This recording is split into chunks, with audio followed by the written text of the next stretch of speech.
There we go. Hi, everyone. Dog. Yes, it's we do need to do these more often. All right, so howdy everyone. Hope everything is doing okay. Is anyone chatting in the live chat, or is mine broken again? Dog. Oh, let me get to your thing. All right. I always have trouble with that for some reason.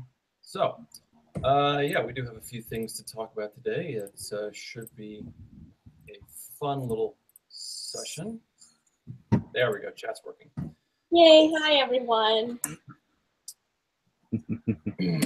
All right. Go ahead, start with your prank. Right. So for the early comers, we have another in the long list of stupid office pranks that I like to pull because I'm a bastard man. In other words, this is Kyle's prank corner. So I have a friend at work who, for purposes of confidentiality, will not be named, but she will often leave her phone kind of on her desk, not really paying attention to it. And I'll walk up, I'll steal it. I figured out her password through shoulder surfing. Oh my gosh. So I've been doing this for a while now. I'll steal her phone at one point. I will start texting her fiance, who's another friend of mine. And I've gotten permission to tell this story, so I don't need to worry about anything. So today I steal her phone and I walk off with it and open it up. I run a Google search and I look for okay. She knows I do this. She finds it funny occasionally. We just have the one rule: I'm not allowed to send any dick pics. Okay. I've been skirting around that by sending. I've discovered this brand of macaroni called Macaroni, which is macaroni penises. So I'll take pictures of that stuff and send it off to her fiance. And I did that today, along with the line, I'm hungry for dick. I thought it was pretty obvious because he knows when I text him. He knows when I'm the one stealing the phone. Right. This time he didn't seem to realize it was me, or he was playing along. I don't know which, honestly, but he responded with, okay, you can have mine tonight. Yep. So I may have gotten a friend laid today. Nice. So basically, you were just sexting your friend's husband? I wouldn't call it sexting so much as Yes. very bizarre pranks. Uh-huh. I don't know. I think it falls under the category of sexting. It's not a real dick pic. It doesn't count. Yeah, okay, fine, whatever. You know you laughed. Yep. All right. Other than that, did you guys have anything you wanted to start off with, or should we just go into why the Emoji Movie is so terrible? I haven't watched it, but oh my god, the reviews on IMDb are the funniest I've ever seen in my life. It's, yeah, I'll look some up right now. But okay, so go on. Well, first off, if anyone is wondering, no, I did not pay money to go see the Emoji Movie. Oh, you didn't? I did not. My roommate actually has this service called Kodi, which I don't understand the legality behind the whole thing, because with all the dealings I've dealt with copyright on YouTube, it sounds very illegal to me, like massive copyright breach. But basically what happens is people can sit there in the theater, record the movie with their phone, upload it to Kodi, and then you can watch it at home. Right. Don't understand why that's okay, but that's how we watched the Emoji Movie, the two of us. Oh, God. I was like, it wasn't as bad as it could have been. I was expecting like a certain degree of absolutely no quality. That's largely what we got. It could have been way worse, but the movie at least looks pretty. Like bright colors, the animation. I wouldn't even give it that much. Like the animation looks competent, at least. Like, I know that's the worst compliment you could pay a movie, but yeah. I don't know. I mean, it's not awful. I've certainly seen worse animation, but at the same time, I mean, this may have been impressive like 8 years ago. Right now, this is substandard. Yeah. And the There's, plot and the pacing and the characters, I'm guessing there's, oh God, yeah. no, there are no characters. Um, the pacing is perhaps the one thing that they don't really screw up too badly. The only problem with that is they're bouncing around between so many different plots that you're largely dealing with filler for the entire movie. Oh, The main characters are dealing with a problem which I see no reason why they can't solve it in 5 minutes in movie time.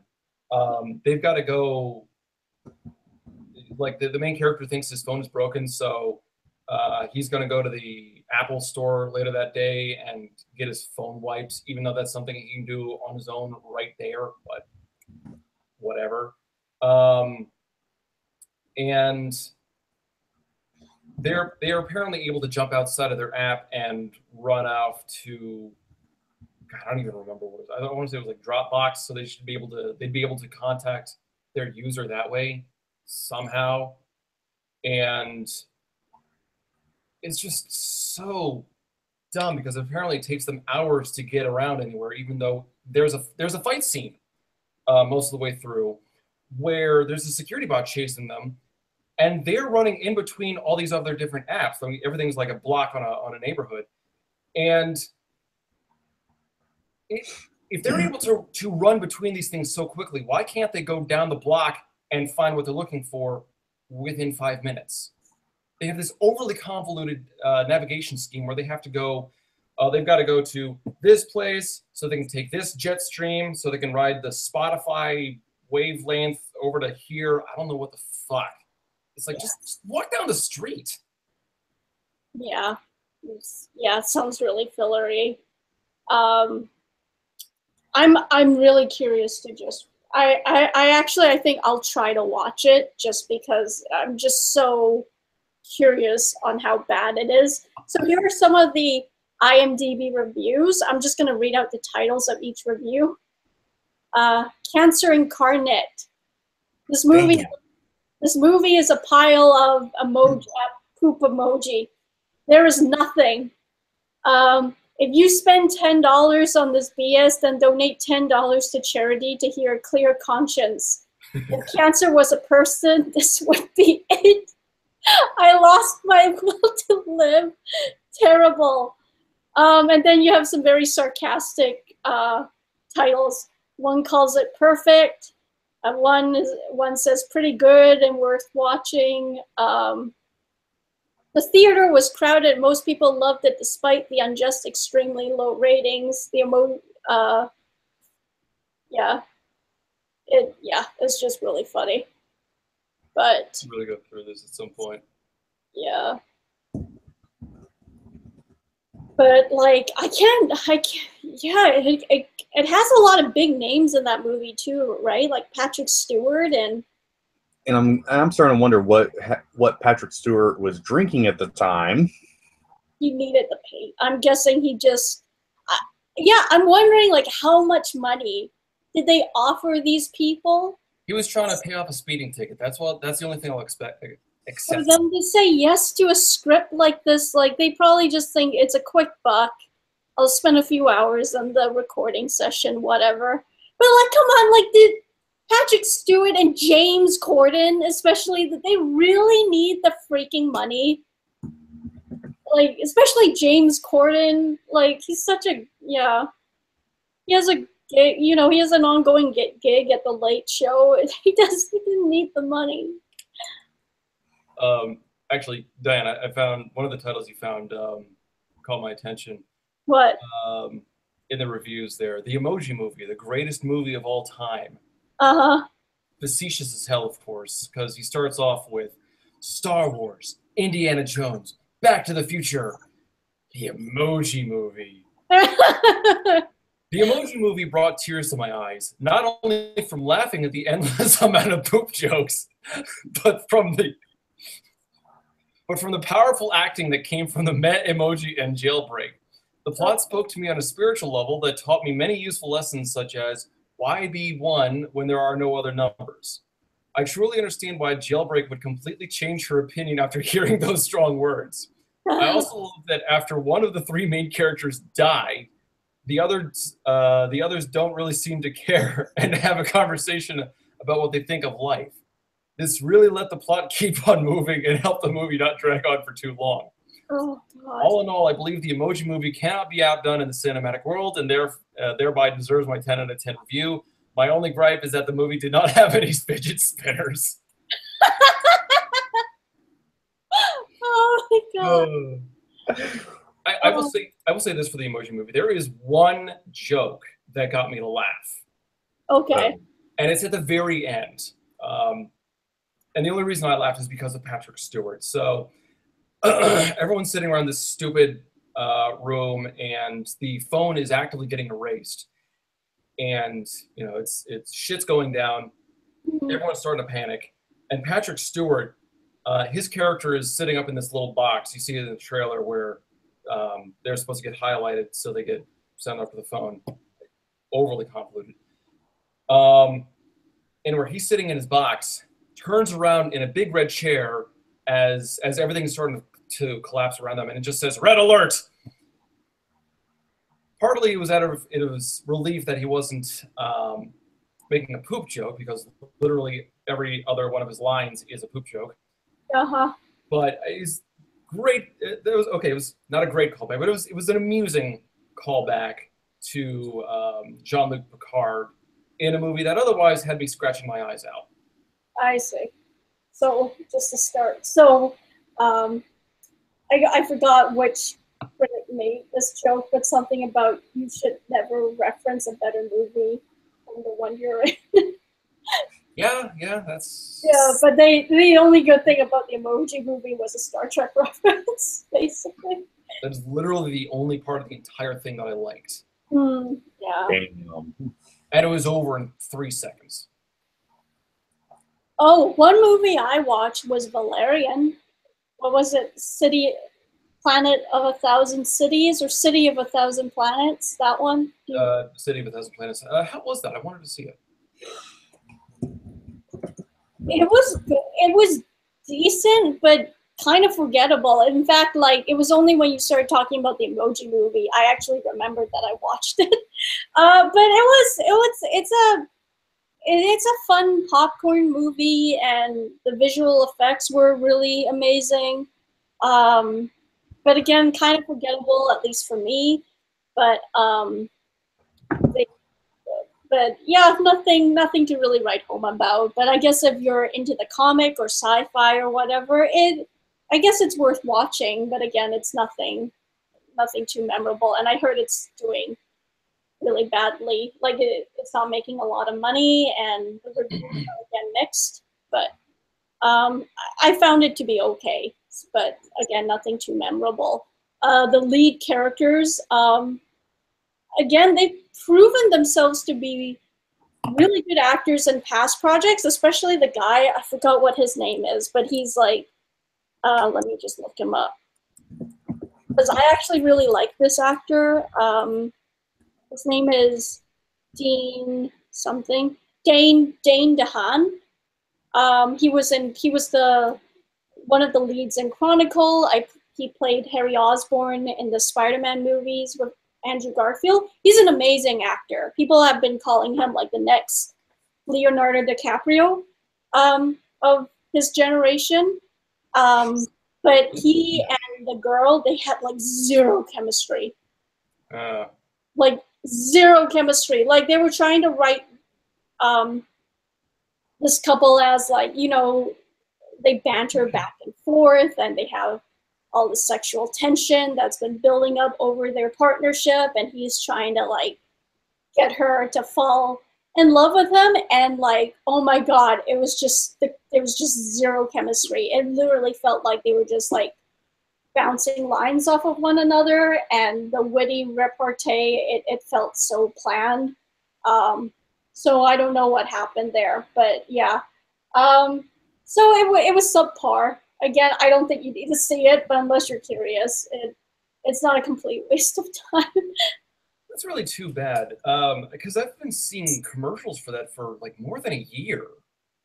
Yeah, because like apparently it's been, I guess it's one of the director's passion projects. I know he's done some really big movies in the past. He did The Fifth Element, right? And I think this has been in the works for ages, and I think ever since James Cameron made Avatar 2, like, you know, they've taken that technology and worked on top of that to make the movie they have today. And again, like, I'm sure they've accomplished a lot of great technical filmmaking. It's just like as a story from an emotional point of view, it just kind of didn't leave a mark on me. So yeah, there's that. But it's I think it's a French production, and it's also Chinese produced too.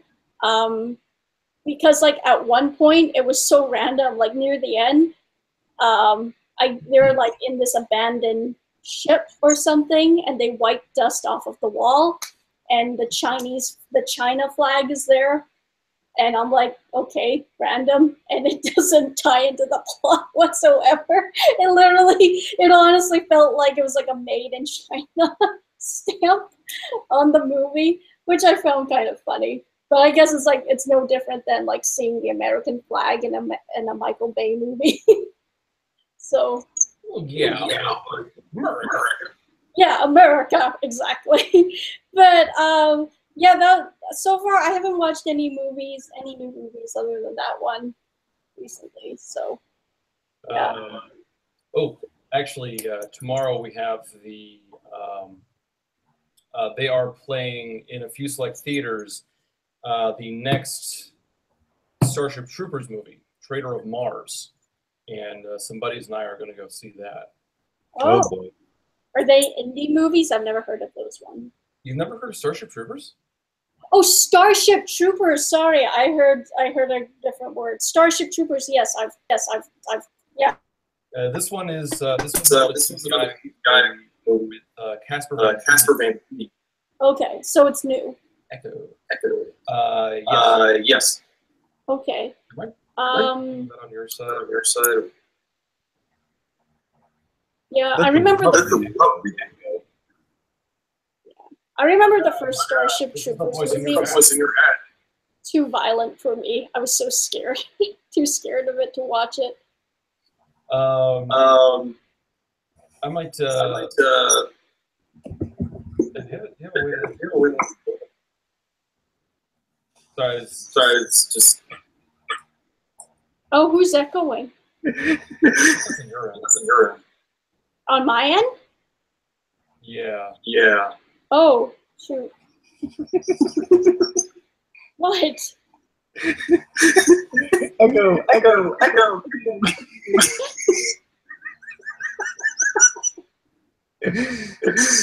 You're way too much fun. Oh yes, I am. Yes, I am. Going to cat.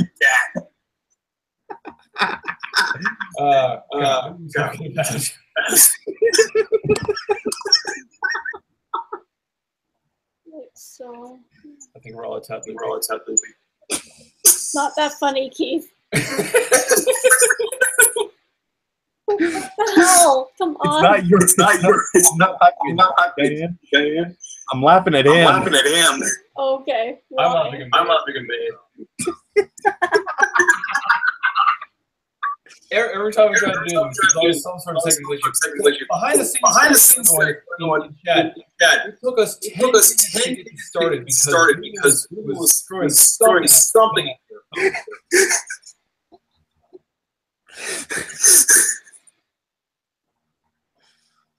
And there was silence.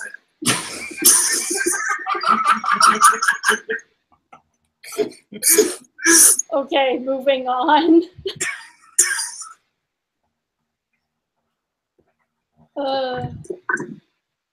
So Yeah. How about we let the chat ask some questions to get things going again? How's everyone in the chat? Something book related. to talk about. Oh, you do? Okay, what's up? Well, two things. First one's Dan,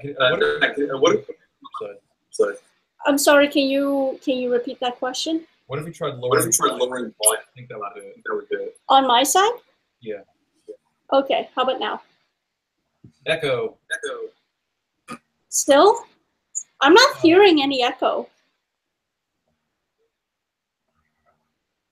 Weird. Oh, okay. Hold on. All right, that's I think we're good. Okay. Cool. So, first is actually a comment on the.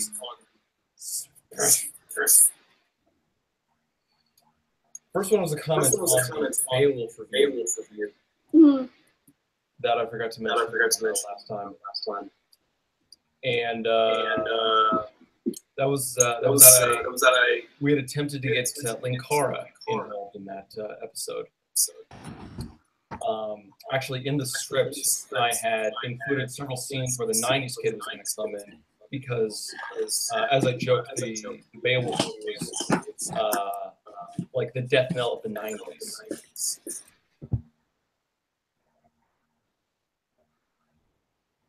Yeah. Okay, are we good now? So it's only Crimson that's echoing, nobody else, guys? And GC was echoing. Mic check.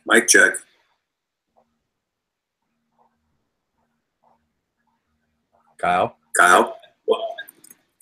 Nope, still echoing. Why did that happen? Echoing before this?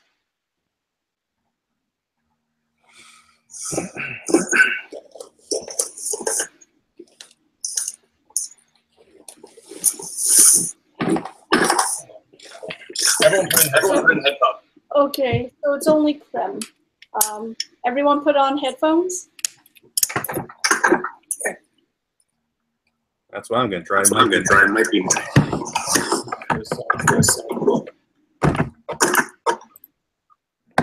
Oh, yay, I'm the only one that's properly working. Okay. No, it's still echoing. Headphones. Okay, I'll grab my headphones one moment. I'll start the story over once she goes. The Geek Triad. Full of all sorts of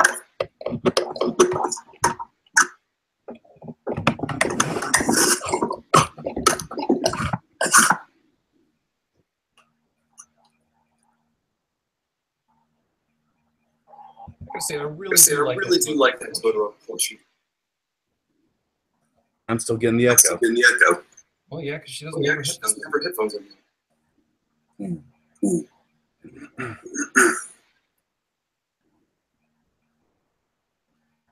Still blaming you. Just because it's my stream.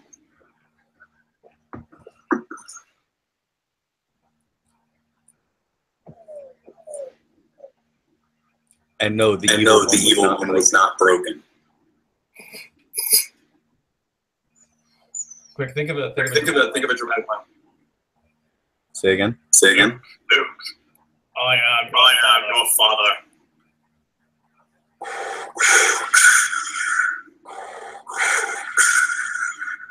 No, I am your father. Oh, sure, you actually get the line right. Ha ha.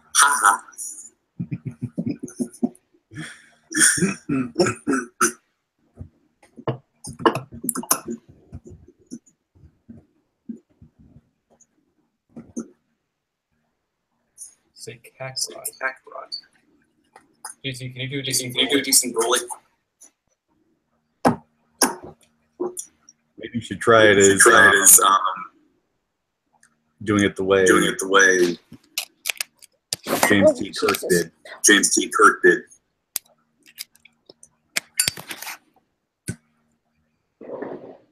And that solve it? Can you guys still hear me?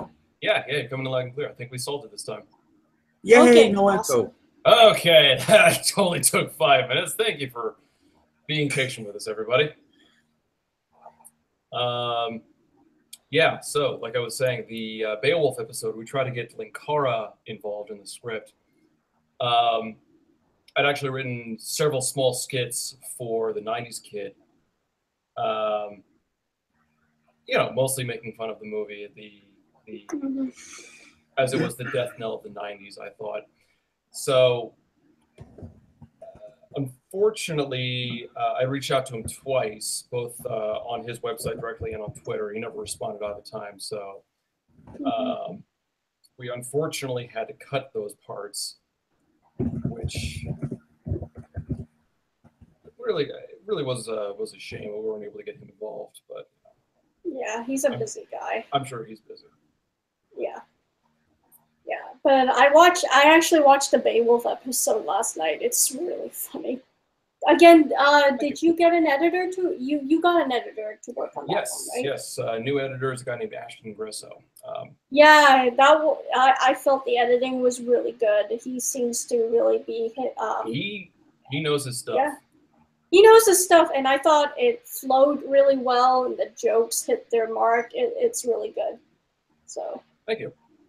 yeah. Hopefully, we do the same thing with the Sherlock Holmes episode. Mhm. I just finished editing the initial bit with the what I call first layer of editing. That's where I just put all my footage and send it off to Ashton for his part. Mhm. And now I'm moving on to the next project, so we can get the script started on that. Okay. And I'm a little torn because we had been setting up to do Jurassic Park, but right now I think I'm leaning towards, if I can get the other books in time, I'm thinking of leaning towards Legend of the Guardians. Legend of the Guardians. I've never heard of that one. Is it a famous So- one? Ish, I guess. It's about a bunch of owls.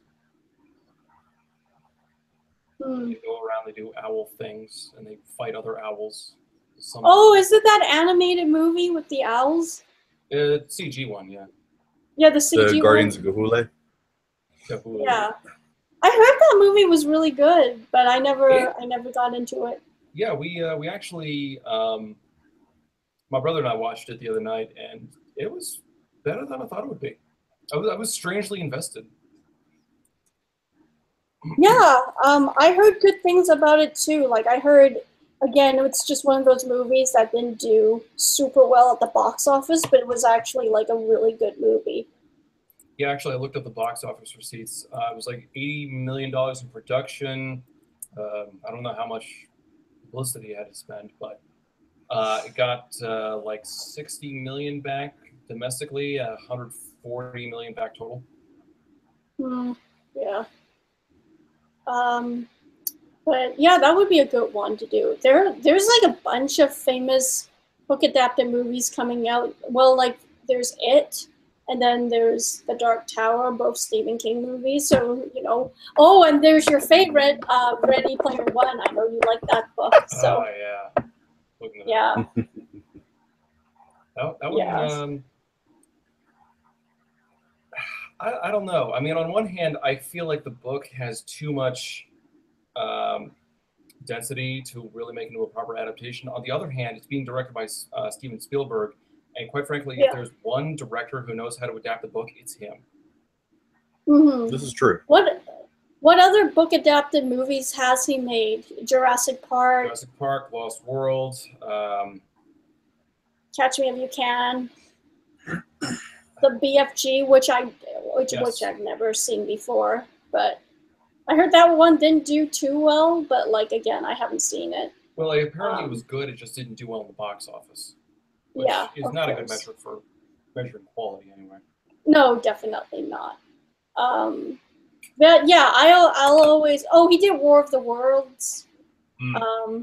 Yeah, and yeah, he's done a lot of great things. I like, I don't really have a. When it comes to my taste in directors, my tastes aren't really original. But yeah, Steven Spielberg, he's definitely like one of my top 3 people to go to. I'll watch almost anything he's done. So. Oh yeah, he did Jaws as well. Oh yeah, Jaws was a book. Yes. Another book news. You guys may have seen this one on Twitter and Facebook and Instagram and whatnot recently. Fierce Kingdom by Jin Phillips. Actually just finished this yesterday. Have either of you guys seen this at all? Hang on, let me hold it up again. Fierce. Right here. No, I've never I seen haven't. that one. Well, I saw this advertised a lot, and that's a lot of the reason I picked it up. It's supposed to be a unique thriller. It's about a mom and her 4-year-old son who get trapped in a zoo. They're about to leave, and all of a sudden, an active shooter walks in and starts murdering people at the front gate. So they have to run back inside the zoo and hide. And Right. the whole thing is an exploration of the mother's instincts. She's torn between her survival instinct to do whatever she has to survive herself, and her maternal instinct where she has to protect her son at all costs. Yeah. So you get an interesting dichotomy between the two emotions as she's bouncing around through different stimuli as she has to move throughout the park to keep her son from crying out too much from hunger or exhaustion or whatever she's challenged with. How old is the son? He's 4. Ooh, yeah. Yeah. That's stressful enough taking care of a kid without a sniper. It's Yeah. a notable challenge. Yeah. It's actually interesting because the character herself is written, and I'm going to write a full book review on this later on, but Mhm. I mean, I liked it. It wasn't bad. It wasn't the stunning thriller that I would hope it would be, and it didn't grab me like thrillers normally do. I love thrillers. But at the same time, I really appreciate the depth of character because she's faced with a lot of legitimately difficult situations. And at first, it felt like she was being selfish, but really, when you step back and think about it, it's a totally pragmatic solution in some of the things she goes for. Yeah. Like, I guess it humanizes her, right? Because I think there's this pressure on mothers to always put your child first. And they should. I think most mothers will do that without question. But still, at the end of the day, they're still human. They're still individuals and human beings, right? So they still have flaws and their own needs and so on and so forth. Yeah, and that's cool that it's a mother and son story. That's kind of rare, I think. It's usually always father and son or something like that, or father-daughter. I think that is more common, yeah. But I mean, this one is good because it takes away from the more, for lack of a better word, offensive instinct that a father would have, or a paternal figure in that regard. Because, I mean, I know that my instinct in that kind of a situation would be to try to find some way to counter them, like catch the shooter off guard and like bash him over the head with a stick or something. Oh, that's funny. So your instinct would be to try to retaliate. For me, I would just try to get the hell out of Dodge with my kid. Yeah, but at the same time, I mean, there's if you're like trapped. Yeah, but like if you're trapped in a closed space, right? Then I guess run, hide, fight, as they say. Yeah, fight or flight. But yeah, that's a terrifying situation. But it sounds really unique too. It's not bad. I'd say, quick thing for everyone watching. Frankly, if you want a decent thriller with some actually pretty deep characters, this is not a bad book to read. Got through this it's not too long. I got through this in like 5 days, I think. Oh, nice. Well, it kept you reading, so that's what's important. Yeah. Yeah. Did you ever read Gone Girl? No, but I do believe I have it. Okay. Have you watched the movie? I have not. Okay, I won't say a damn thing because that, yeah. Here's the funny thing. What, Keith? I'm not saying a damn thing. Yeah, I know. Okay. But okay, here's the funny thing about Gone Girl. Because I have no patience whatsoever, I read the Wikipedia summary of the movie or book. And so, I completely spoiled it for myself. But even knowing what was going to happen when I watched the movie, I was still shocked beyond repair. That was how good the movie was. It's just a twist. I was like, God damn, that is so good. It still caught me off guard, even though I knew it was going to happen, but I guess it was just the way the film executed the plan and everything. It was really, really good. So, yeah. That'd be that might make a good episode, actually. I'm pretty sure you could get a lot of good jokes out of it, too, because almost every character in that movie is just batshit insane. I mean, the movie did look really good, and I do want to read the book at some point. Yeah, David Fincher. I mean, he's a genius in his own right, so he's great. I'm just glad I've been able to avoid spoilers this long. Yeah, I'm surprised you're able to avoid spoilers too. That movie, I think, given enough time, I think it'll leave its mark amongst some of the best thrillers that have come out of at least our generation. So, yeah. But all good things in time. Yeah, all good things in time. So somebody kept asking in the chat, are you guys gonna watch The Defenders or? It's on the list for me. I haven't seen it yet. I might. I'd have to look more into it. Yeah. I more or less finished the 2 seasons of Daredevil, kinda. I kind of got burnt out watching it because I was binge watching it, and that always doesn't leave a good impression on me because I get overstimulated and overwhelmed. But I like Daredevil. From what I can remember of it, I haven't seen Jessica Jones yet.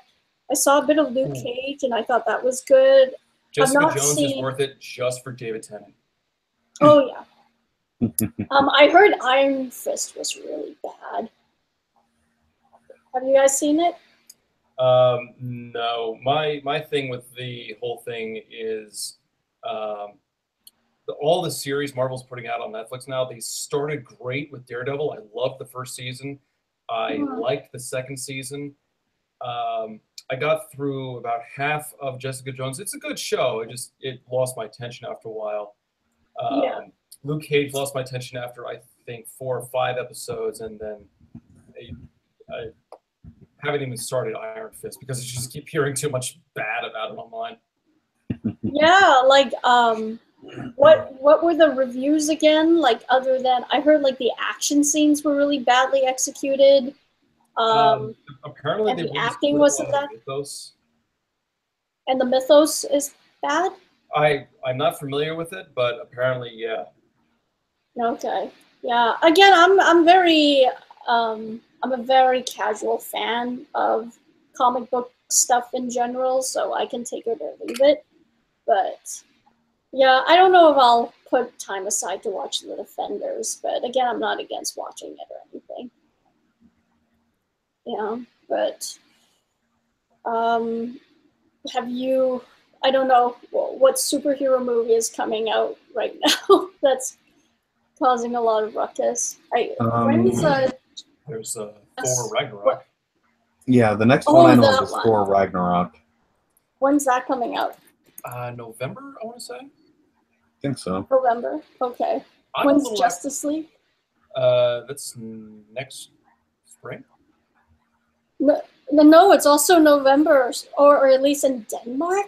Oh, is it? It says it'll release November, Denmark. That's what Google told me. But if it's going up against Thor, that should be interesting. I'm not crazy about Justice League. I'll probably see this one too, but again, I'm on record as saying that the DC Cinematic Universe, and I don't care, you can call it the Extended Universe all you want, but what are they expanding from? Nothing. It doesn't make sense. It's a stupid title. It is the DC Cinematic Universe. Shut up. That is my rant of the day. So they're 1 for 3 so far. Wonder Woman is the only objectively good movie in their entire lineup. So I am not really looking forward to the Justice League. I want it to be good. I want the whole series to be awesome, to make Marvel force itself to be more awesome. But no. Yeah. Well, they brought on Joss Whedon to take over Zack Snyder because, unfortunately, Zack Snyder, he had a bit of a family tragedy, I believe, Yeah, that's unfortunate. which sucks. But yeah, I don't know how Joss Whedon will fix. Well, yeah, we'll clean up Justice League. Hopefully, he can, you know, do his magic on that one like he did with the Avengers. And hopefully they'll give him more creative control than Marvel did for him for Avengers 2. I just hope that we don't have an avoided debacle like Dan. I think you were the one who recommended that I check out the script he wrote for Wonder Woman. Yeah, so yeah, I was just about to bring that up. Are people in the chat aware that somebody leaked apparently his first draft for the Wonder Woman movie all those years ago? And apparently it was never supposed to be seen by human eyes, and apparently for good reason, because the script sucks, and also, surprisingly enough, pretty sexist, coming from Joss Whedon. Considering what he has in his lineup, that's shocking. It is, and like, again, I don't want to hold that against him. I think he's proven enough that he's not sexist. I think it's just a bad first draft, and obviously the people who read it didn't think it was good enough to be made into a movie, and it was just not supposed to be seen by the public. But unfortunately, it got leaked, and the internet kind of lost its mind for a bit, but I think it's blown over since then. So I don't want to hold it against Joss Whedon. Even the best writers, they come up with crap, right? But hey guys. Yep. What? You guys were right earlier. It's going to be one hell of a battle in November because we've got Thor Ragnarok and Justice League. Thor Ragnarok is November 3rd. Justice League is November 17th. So it's going to be one hell of a battle between the two. Yeah. I'm kind of looking forward to Ragnarok. At the same time, though, I'm a little worried because apparently a lot of the script was improvised. And that's one of the many, many problems that the latest Ghostbusters movie had. So. Yeah, but being as it's Marvel, they might be able to work with it. Not to mention they have better actors. Exactly. Yeah, they have better actors. In a movie that people are actually asking for. Yeah. But any other big movies November? Not that I was able to find. Though when's Incredibles 2 coming out? Yeah, that's supposed to be coming out too. I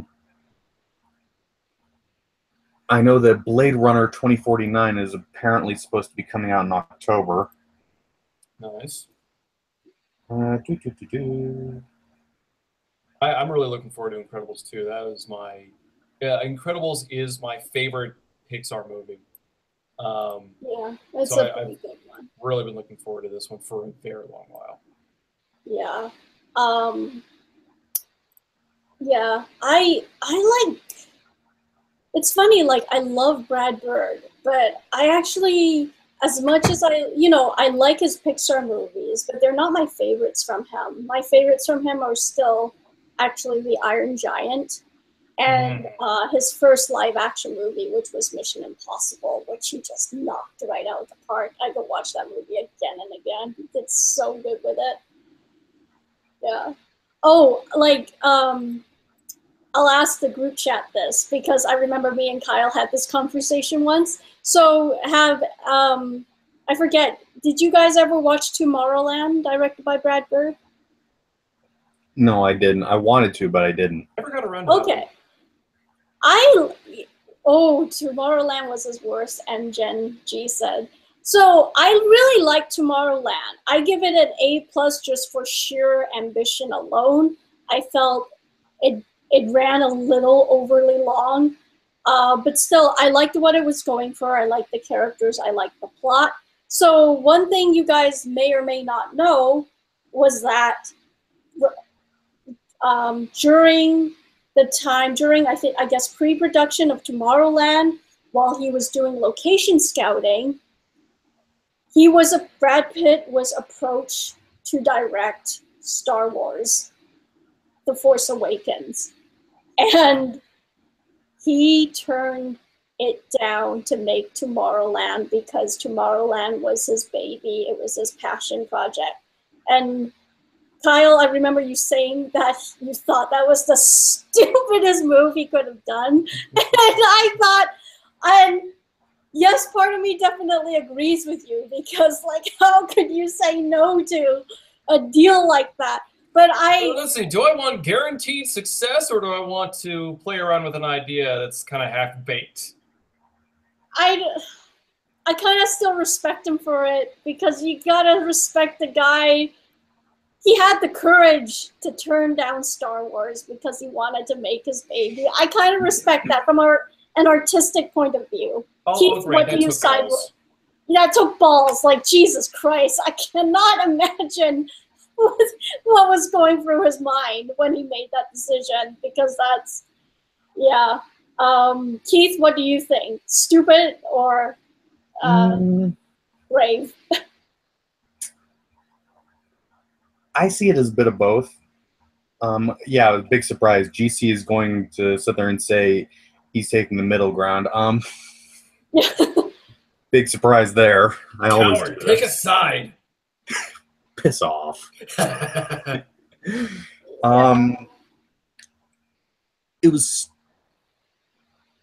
It was brave in the long run because he got to make his own stand without going off of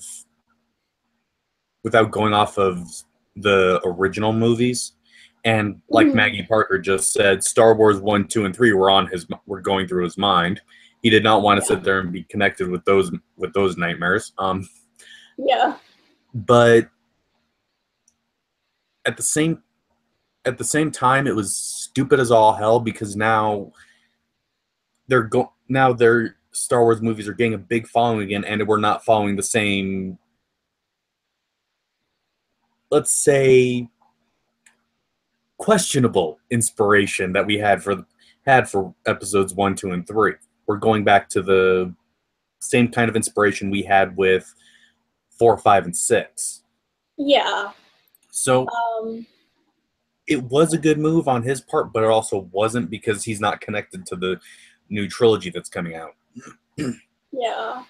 I was kind of hoping that maybe somehow the Hollywood gods would ask him to direct the last movie. They might. Who knows? Yeah, but I hear they're going to stick with they're going to stick with the same director that's directed the second one. What's the second movie called? The Last Jedi or something? And the third one's going to be Wakes from His Nap. But I don't know. I have to admire Brad Bird for turning down a deal that big to make. What the hell is going on?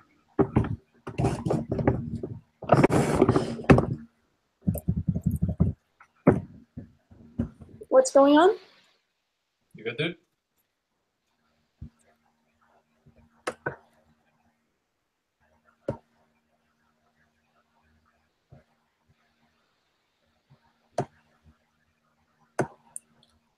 What the fuck? You see, you're right.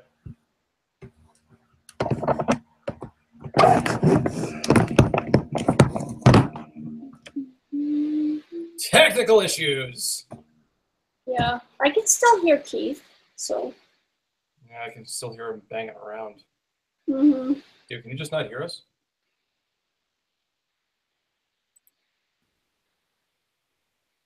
Swear to God, if it's not one thing, here it's another. Yeah, maybe I'll type a message for him. Yeah, but. Well, while we wait, Diane, I noticed earlier in the chat you mentioned that you have another episode coming soon. Yep, I have another episode coming soon. I'm still working through the script, but I think I'm on like the last end of it, the last leg of the script, so I just have to polish that up, and then meet up with my editor, and he already has some really interesting ideas for it, and I'm really excited, and I feel hope again. So there's light at the end of the tunnel. Actually, this is a good question for you. What are your thoughts on the Aladdin casting? Oh yeah. So far they casted Jafar, and Will Smith is the genie. Is that correct? Yeah, I believe. Okay. I am really neutral about it, because I don't know, just the live action movies. I just don't think they can. I have to be. I know I sound like a snob. I just don't think they can live up to what the animated movies have done, and it's almost impossible to separate. It's almost impossible not to compare the live action to the animated version.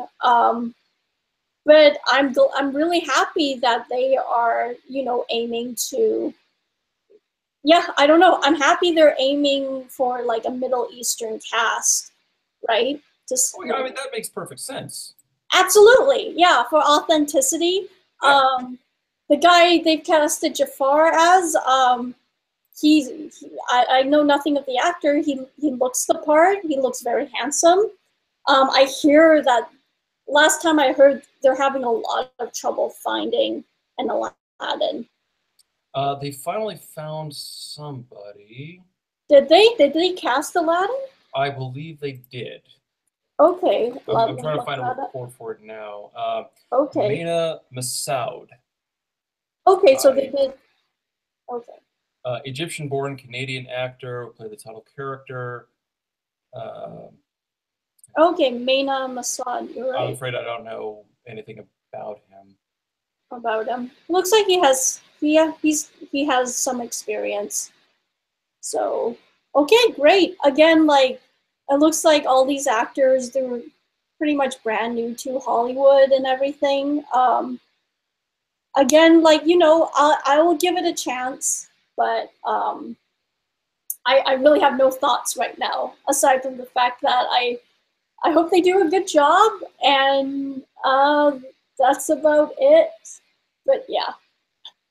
I did have one. I did find one amusing thing. Oop. Looks like we lost GC.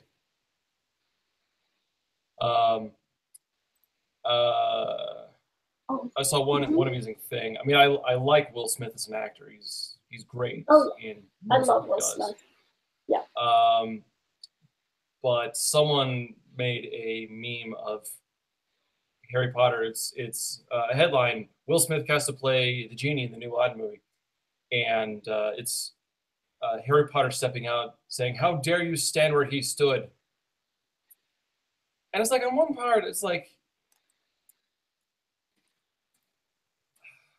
I'm kind of torn on the whole thing. About what? Just the casting in general, because I think Will Smith can do a good job, but at the same time, everyone is going to compare him to the job that Robin Williams. Did. Yeah, I know.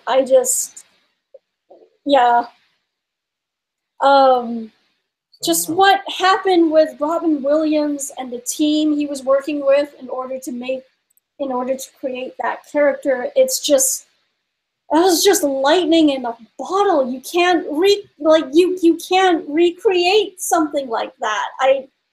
The gods were smiling down on them during that entire process, and I don't know. I wish them well in whatever they come up with for the genie.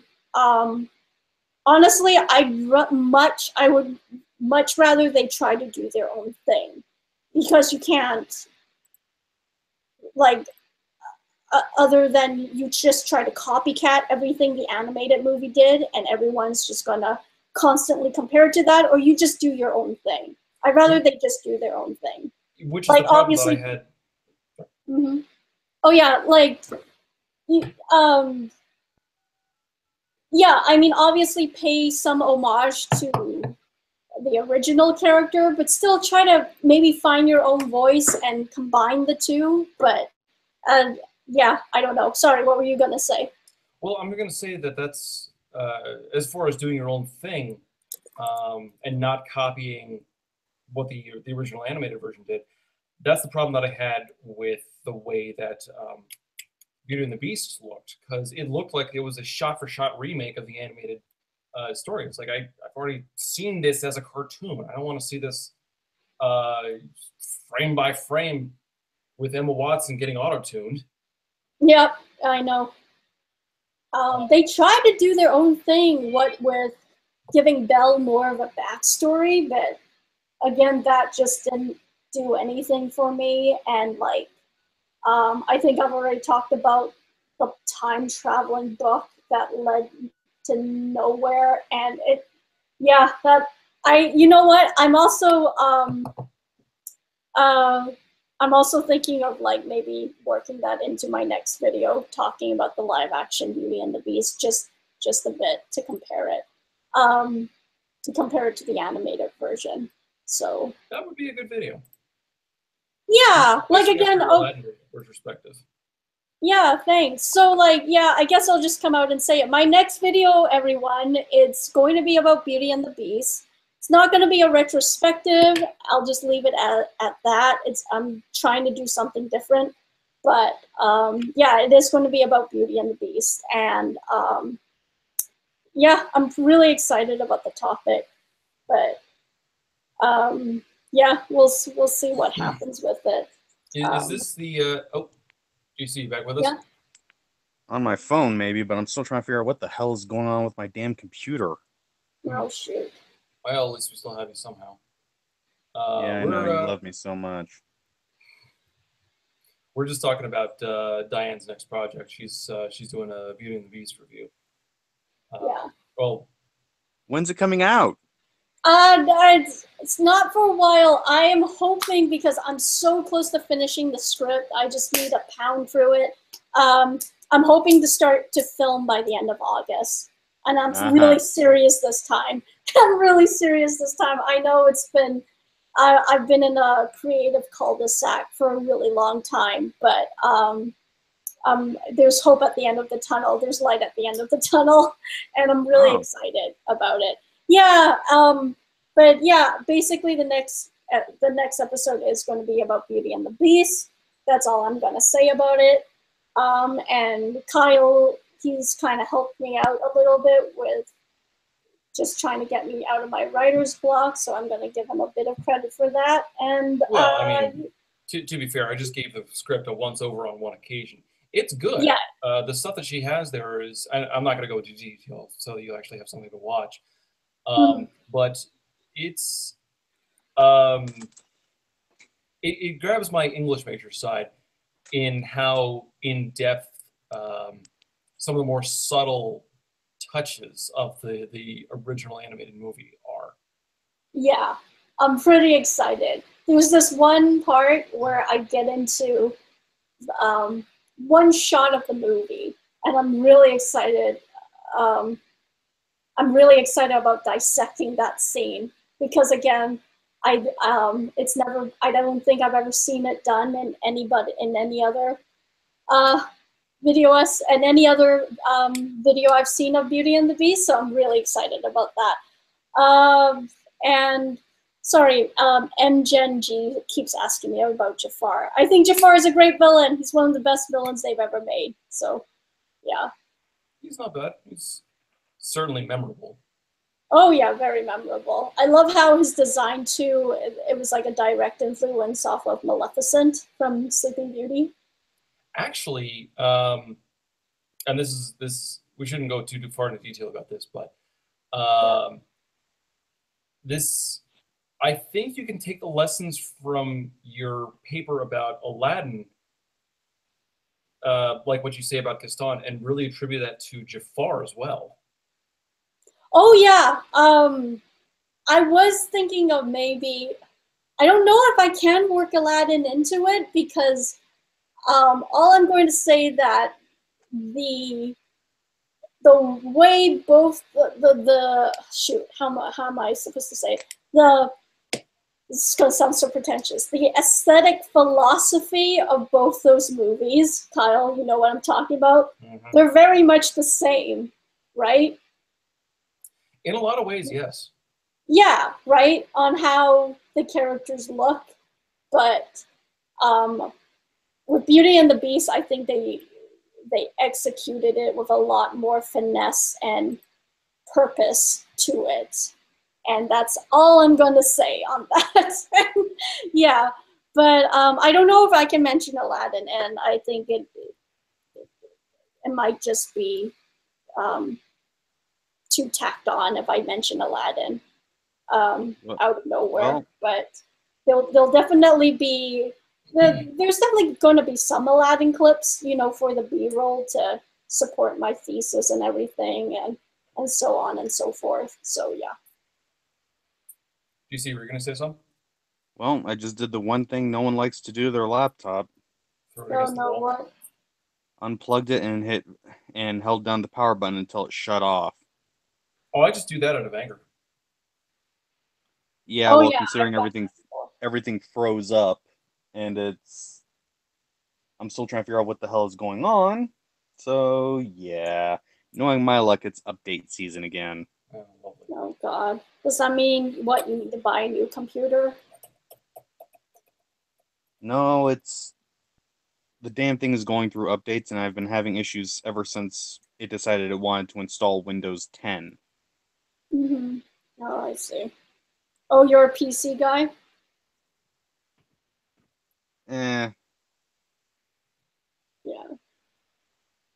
Yeah. But I also have an idea for my next video after Beauty and the Beast, and it's also Disney themed. And I honestly don't mean for my channel to turn into like a giant Disney extravaganza, but I don't know. Disney always gives me so many good ideas. Well, there's certainly a market for it if you do go that way. Oh yeah, absolutely. Oh, here's a good question by M Genji. What is our least favorite Disney film? Ooh. Okay, so let's try to keep this to Black Cauldron. Oh, the Black Cauldron, yeah. Definitely the Black Cauldron. I knew he was going to say that. That movie, like, I kept thinking, I think I mentioned this before, probably in another live stream, who knows, but, like, I kept hearing about how bad the Black Cauldron was, but I also kept hearing that, oh, it has a cult following, and I kept thinking, okay, so maybe it's quote-unquote bad in the sense that it's just kind of underwhelming, like how, you know, like Fox and the Hound. I think Fox and the Hound is a good movie, but it's not a masterpiece. Yeah, it's not amazing in the same sense of like Sleeping Beauty or Pinocchio or Aladdin or Beauty and the Beast. I just thought, okay, it's going to be good, but underwhelming. But no, you put in Black Cauldron, and it's, oh God, it's just like a hot mess. And it's like your basic 90-minute runtime, but when me and my friends watched it, it felt like a 2-hour-long movie that was just meandering and aimless, and the characters were obnoxious, and the tone was all over the place. Yeah, I don't know what was going on. Speaking of Aladdin and Lion King and Fox and the Hound, those movies in that area, I actually have a little fun fact for you. Okay. My dad is actually one of the people who did all the background work for those movies. Are you kidding? Your dad was an animator? Not the animator, he drew the backgrounds. No, but that's awesome. I know, I consider that dude. In the animation department. I had no idea your dad was was a background artist for animated movies. That's awesome. Yeah, he was at one point. It was more freelance work than anything else, but yeah, those backgrounds are his work. So what? He's worked on Fox and the Hound. He's worked on Aladdin. He worked on those. Yeah, he sat there and did the backgrounds. Wow. He didn't do any of the animation, really but cool. he drew the backgrounds. No, oh God, that's awesome. No, that's amazing. Yeah, the Disney background yeah, the backgrounds, they, even though, yeah, they are in the background, they're incredibly important to any movie. So especially very much animated so. movies. And Yeah. before anyone in the chat, because I can't look at the chat right now since it's on my phone. Before anyone in the chat says I'm blowing smoke, I've seen the originals and they have his signature on them. May we ask what your dad's name is? His name is Thomas Deerdorf. Gyrodor. How do you spell the last name? Is Hold on, that I've got that. I'm looking it up. Okay, sweet.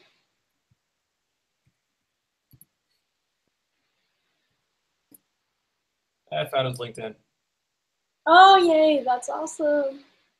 Is he still working as a freelance artist? No, he's not. He Is did he that retired? when he lived in California. Oh, that's so cool. But yeah, he did it for Disney when he got out of the Marine Corps, and after that, if I remember right, he worked at that point. After that, he went and worked for the police as an officer, and then he sat there and was a guard for maximum security prisons. Oh, that's so cool. Uh, Wow, that's give me one quite of a the life. movies. Give me one of the movies he worked on. Fox and the Hound. What does he have any interesting stories about working for Disney? Like, did he work at the actual studios or he worked from home? I think he was at the actual studios. He was also one of the ones who worked on The Little Mermaid for the backgrounds. Wow. And the reason I know that is because he told me flat out, when The Little Mermaid was released on VHS, they sat there and gave all the people who worked on it, they gave copies and the copies with the original box art. Right. Anyone who knows about that original box art, we still have it. They asked us to give it back. They wanted it back, so my mom sat there and went and bought a copy off the shelf and gave it to Disney. We still have the original copy we were given. Nice. Of course. Yep. But Oh, God. yeah, one of the things the Disney animators, when he worked for them, one of the things they would do is they would hide all sorts of twisted things in there. For example, during Yeah. The Little Mermaid, when she's up on the rock for about 1 second, her shells fall off. What? I'm not kidding. And now I've got something else to look for.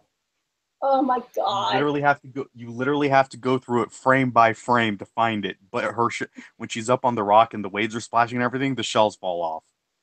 Is it that during the oh God, for lack of a better word, is it during the climax of a reprisal of Part of Your World? It's near the ending where she's up on the rock. I think it's during the reprisal and the waves are splashing into the sunset. Whole nine yards. Yeah, I remember I watched that movie for like, I think, my 20th birthday or something like that, and during that scene when, like, you know, she's singing the crescendo of the reprisal and the waves are crashing over her, all my friends are like, oh, that's a metaphor for something, and I'm like, you're ruining my childhood movie.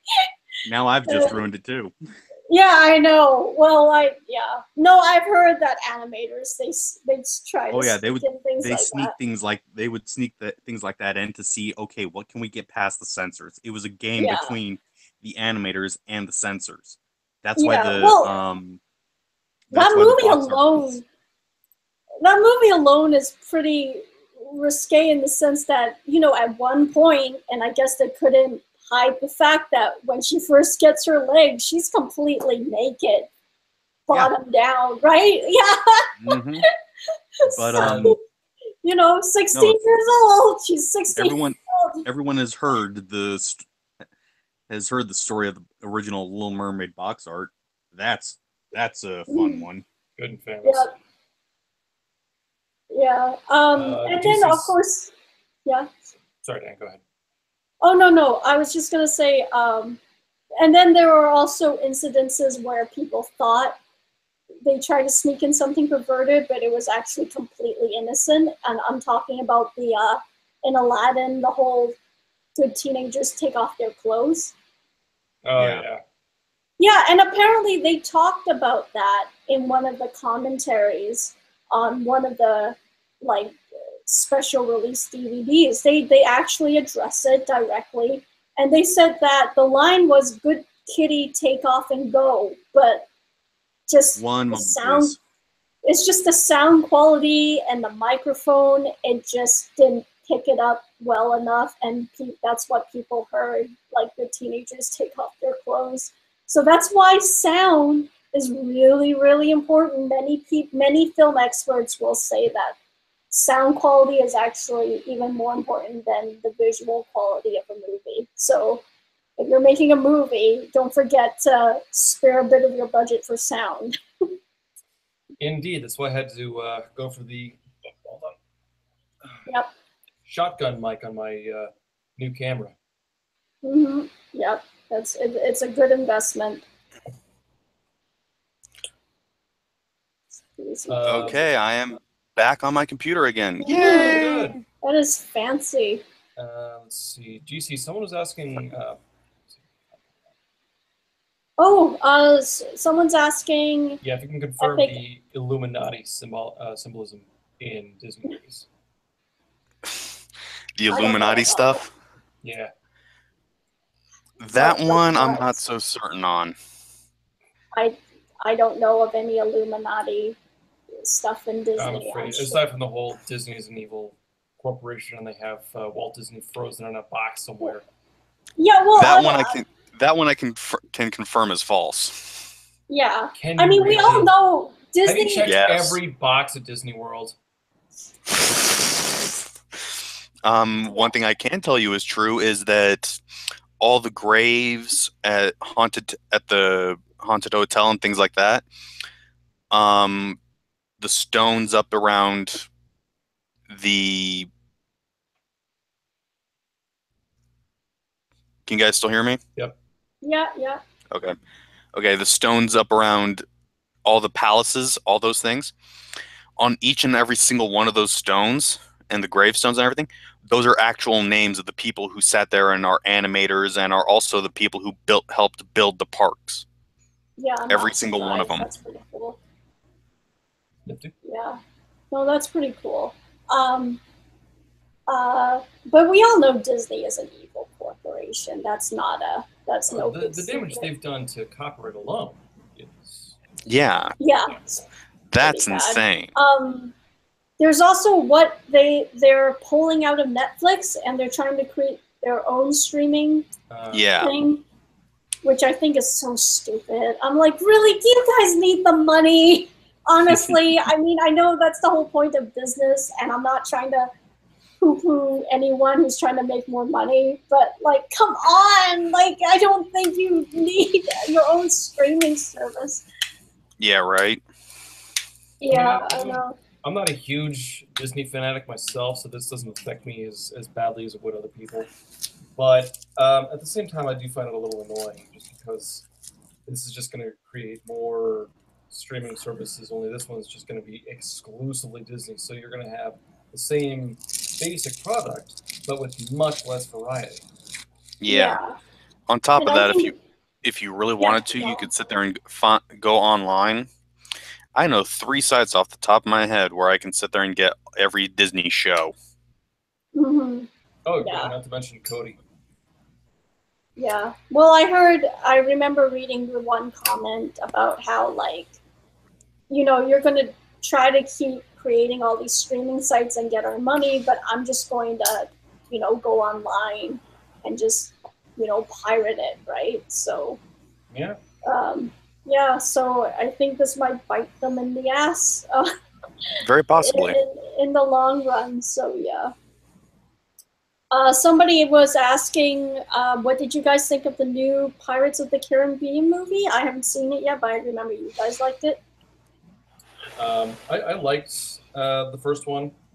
Second one was okay. Third one, they're clearly doing this for the money now. I haven't seen the other two. the Stranger Tides was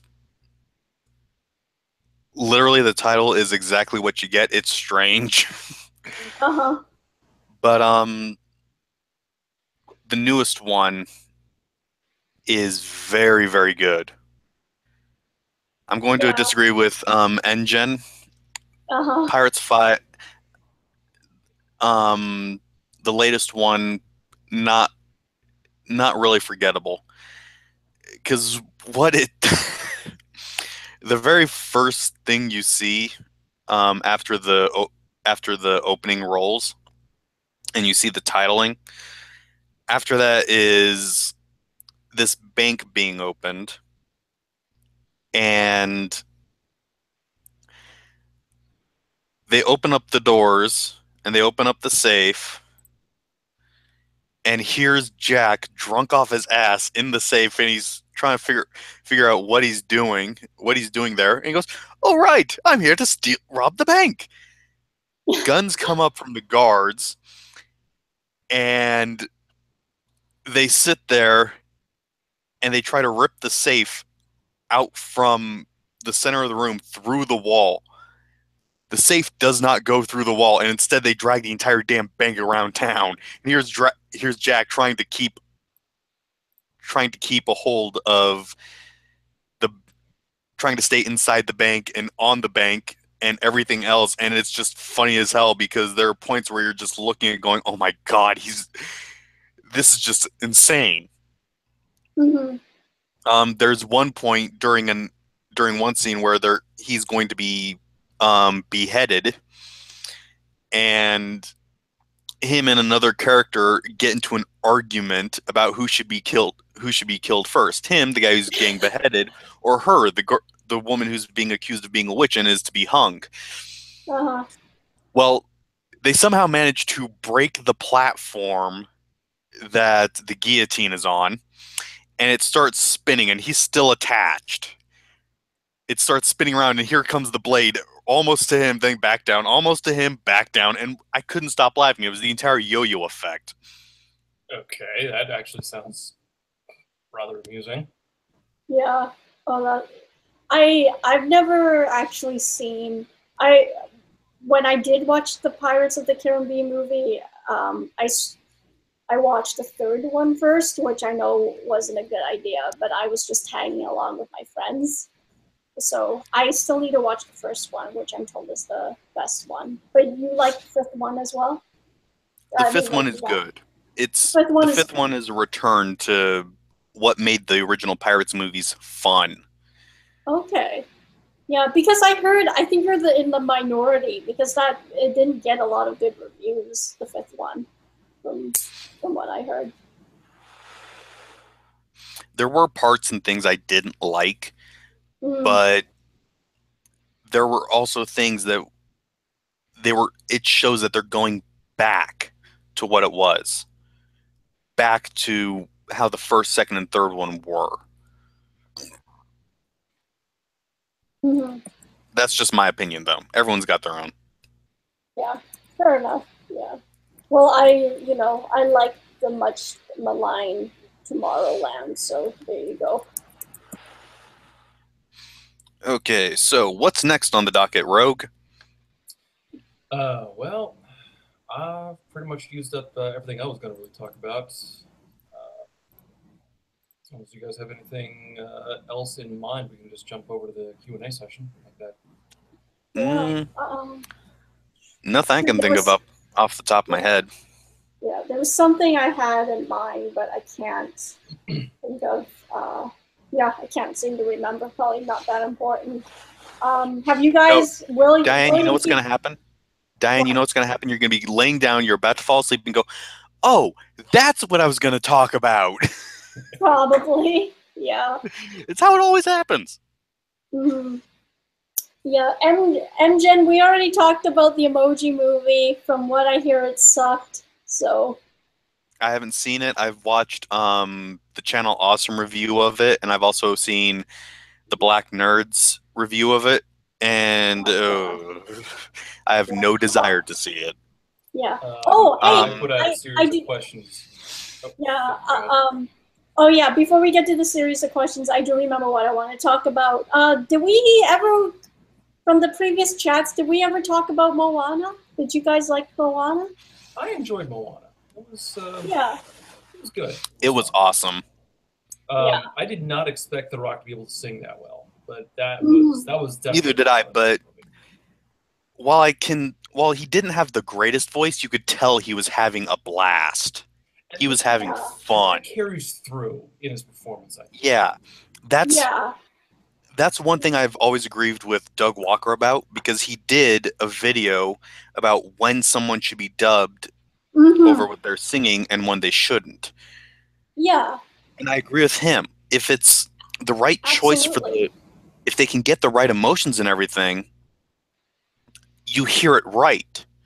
But Yeah. if you don't have the right voice, it doesn't work. Absolutely. And like, you know what? I think Lin-Manuel Miranda, he absolutely took into account The Rock's limited range and wrote a song according to the guy's talents, right? Yeah, Which he did. yeah, and I think they did the same thing with Robin Williams, because Robin Williams, he's not a classically trained singer, but like the songs that Alan Menken and Howard Ashman and Tim Rice managed to create for him, it completely Yeah. suited his talents and made him come to life. So William and Jared have both been asking about the DuckTales reboot. I haven't seen it. The last time I saw DuckTales was when I was a kid. yeah, I hear it's really good, the new show. I'm excited to check it out. I might take a look into it. Chat, if you can sit there and all band together to write out the full lyrics for "Never Had a Friend Like Me," you will get brownie points. Yeah, they've broken out into "Make a Man Out of You" before, which was Yes, really they have. funny. Yes, they have. That Loves was awesome. song. Everyone loves that song. The reason I why mean, I bring hell, I can actually sing that full song. I Yeah. know the lyrics by heart. Yeah. The reason why I brought up Moana was because Lindsay Ellis, she did this amazing video essay on Pocahontas, and she starts off by saying, "Okay, Disney, I have a pitch for you. Why don't you make a movie about a girl who's part of a tribe, and she's coming of age, and her father, you know, her father and her entire village is expecting her to take up the mantle to lead her tribe, but she's torn between her obligation to her community and her yearning for freedom, which is symbolized by water, because water is a metaphor for freedom. And then she goes on this quest, and there's a quirky grandmother figure there, and then at the end of it, she solves the problem not through fighting but through compassion." And I was just like, oh my god, Moana's just a remake of Pocahontas. And like I noticed the similarities before, but I completely missed the fact that both those movies used water as a metaphor for freedom. That's what really got me, which I found really funny. Yeah. Another thing that I love about Moana is that Disney actually made a joke about Disney princesses in it. That was hilarious. It was really funny. Yeah. Remind me, what was the joke? It's when Moana is on the boat and they've got the chicken. Hey, if I remember right. But The Rock says Moana claims she's not a princess. And The Rock says, "You're a beautiful young lady. You're in a dress. You have magical powers, and you have an animal sidekick. You're a princess." Yeah. Nice. It's really good. My favorite Disney scene where they subvert their own tropes is in Frozen, where Elsa's like, "You can't marry a man you just met." And I'm just like, oh my god, I love this movie. Someone finally said it. I know, right? I mean, again, I'm not the biggest Frozen fan. I think it is a little overrated, but I love that scene alone, where I'm just like, wow, they're really hitting it on the nail there, hitting it on the head there. But yeah, I really like how Disney, they are trying to subvert our expectations now and trying to Yeah. make new stories out of it. Yeah. Lindsay Ellis, she also made an essay about, she's speculating whether or not whether it's a death to classic Disney villains right It now. might just be. Because It might just be. yeah, like notice most of the Disney villains we have, they're way more complex and sympathetic, and they're not like the out and out bad guy anymore. They're not the Yeah. cartoonish villain. For example, Mustache. yeah. For example, as William DeMarco just mentioned, Tangled, Mother Gothel. When you first see her, she's acting as a loving mother, but then later down the line, you see that she is the actual villain, and when you think back onto it, she was never really loving Rapunzel herself. She was always loving the power of the golden flower, and she was kissing Rapunzel's hair and calling her my flower. Yep, exactly. Mother Gothel, she's probably one of the few true, one of the few true out and out villains we still have left in the newest movies. But yeah, she was interesting because I remember when watching the movie, I kept second guessing myself, thinking she might love Rapunzel a little bit because she, like, she just wants her for her power, but she still at the same time treats her kindly. But it was making me second guess the fact that maybe she just has the tiniest bit of affection for this girl. But in the end, I think it was all a manipulation just to get her under her thumb so she could use her hair whenever the hell she wanted, right? Yeah. But, yeah. Well, personally speaking, I never saw her as anything more than a selfish abuser. Oh yeah, thing. Absolutely. I would compare her a lot. I would compare her to Frollo, actually, right? Yeah, I would have to agree with that. But the difference is Frollo. When we first are introduced to Frollo, it's when he kills Quasi's mother, and is about to throw him into the well. Yeah. With Gothel, we see her briefly. We don't really know she's the one who sits there and kidnapped Rapunzel. What do you mean? What we see of her is that they kind of yes, we do see her kidnap Rapunzel, but in the same time, we don't really see her being kind of indoctrinating her.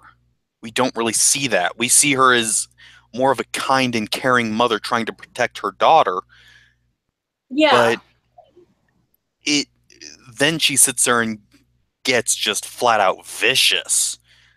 Yeah, she does.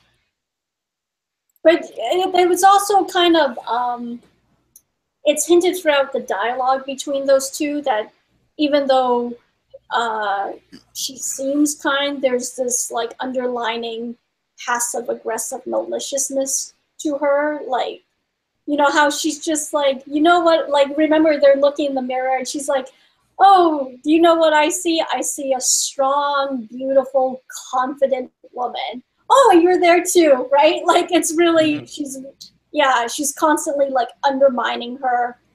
Yes, but the way she does it is it's more teasing and a joke is how it sounds.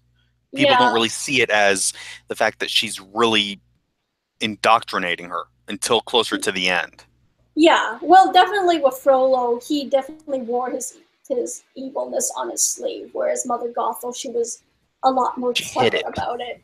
Yeah. I would say that Frollo was actually a much more complex character, just because a lot of his internal tension came from a lot of his character came from internal tension as he was fighting his desires, whereas Mother Gothel was more like outwardly projecting her aggression onto Rapunzel the whole time. Through these little small, that's redundant. Through these small jabs and quips every once in a while. Yeah.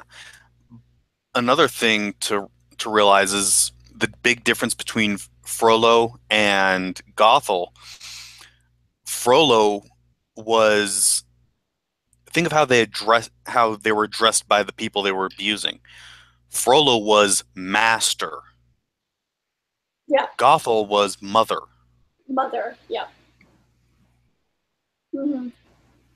Yeah. Well, like the actress who played the mother, she herself has said that she loved how clever they made her because, like, you know, she's basically killing Rapunzel with kindness, right? She, Mhm. you know, she gives her like this beautiful, you know, aside from the fact that it is a prison in disguise, it's like a beautifully disguised prison. Like, she Yeah, gets and to paint it. Yeah, she's getting paints and everything. yeah, everything's provided for her. Like, and you know, from the first song we get of Rapunzel, at first she seems really happy and content, and um, but then you know, eventually she outgrows, you know, her home, like most of us do, and Yeah. she wants to Um, go outside.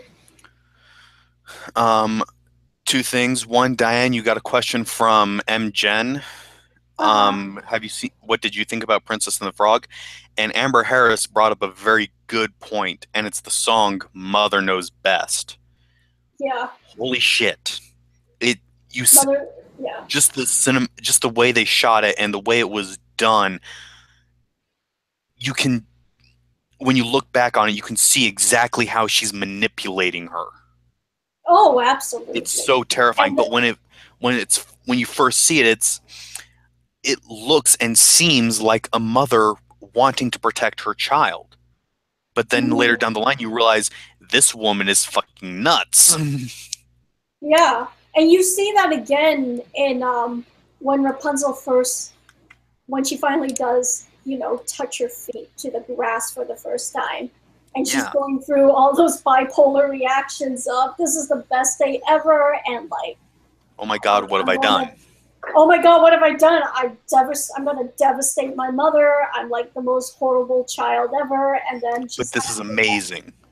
yeah, it's fantastic character writing. Like I know it's passed off as like a comedic moment, but it's very true to I think how a lot of people would react. I know I've been through moments like that too, where you know, I remember I played hooky once to watch the Harry Potter movie, and I was like, I felt like I was breaking the law and everything, and the school was going to call my mom, and they were going to make a big Mhm. deal out of it, but nothing happened, right?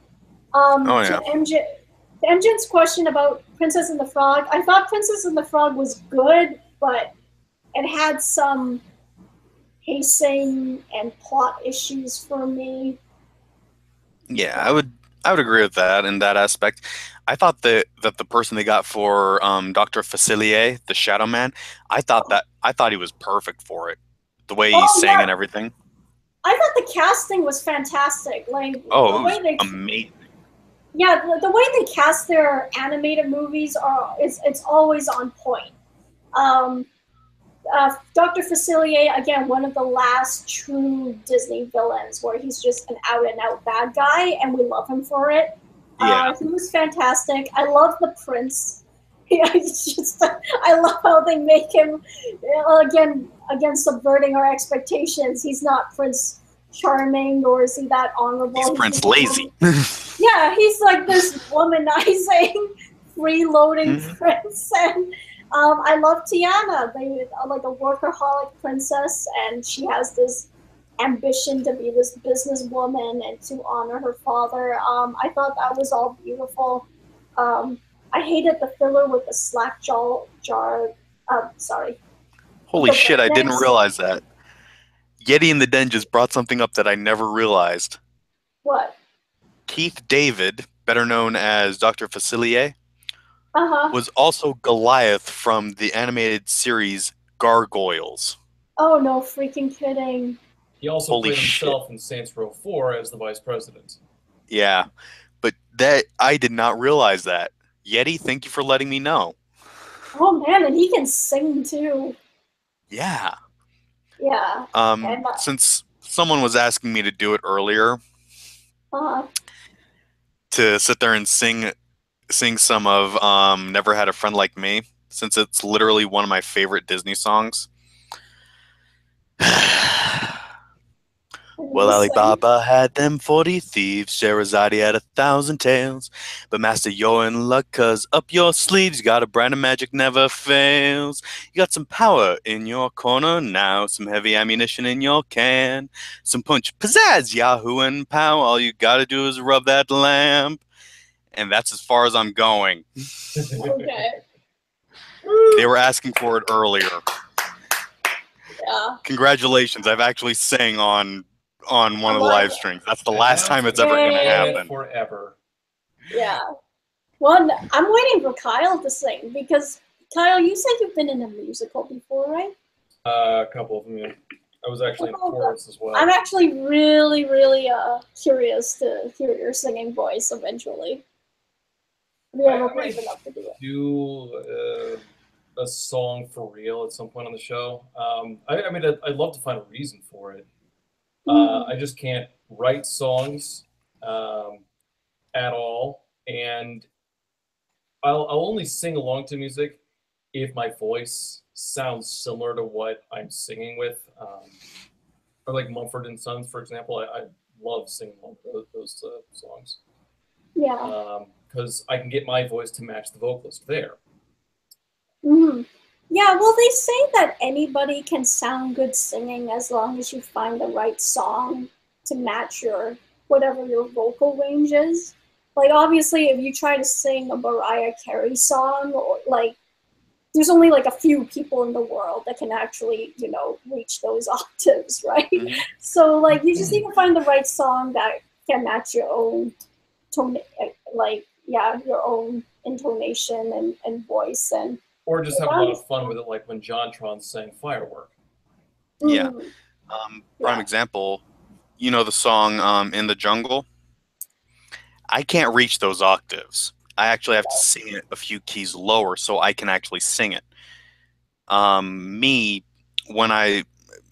actually been in choir class. I was actually in choir classes for most of my high school, and pretty much in every school I went to, I was in a choir. So, that's so cool. I know how to sing.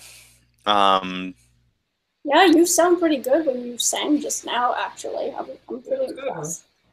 Thank you. That's the only time it's ever going to happen. On a live stream, I'm never going to do it again. And Kyle, I'm going to write a song for your character to sing on the show. Don't you fucking dare. It will be hilarious. Yeah. No.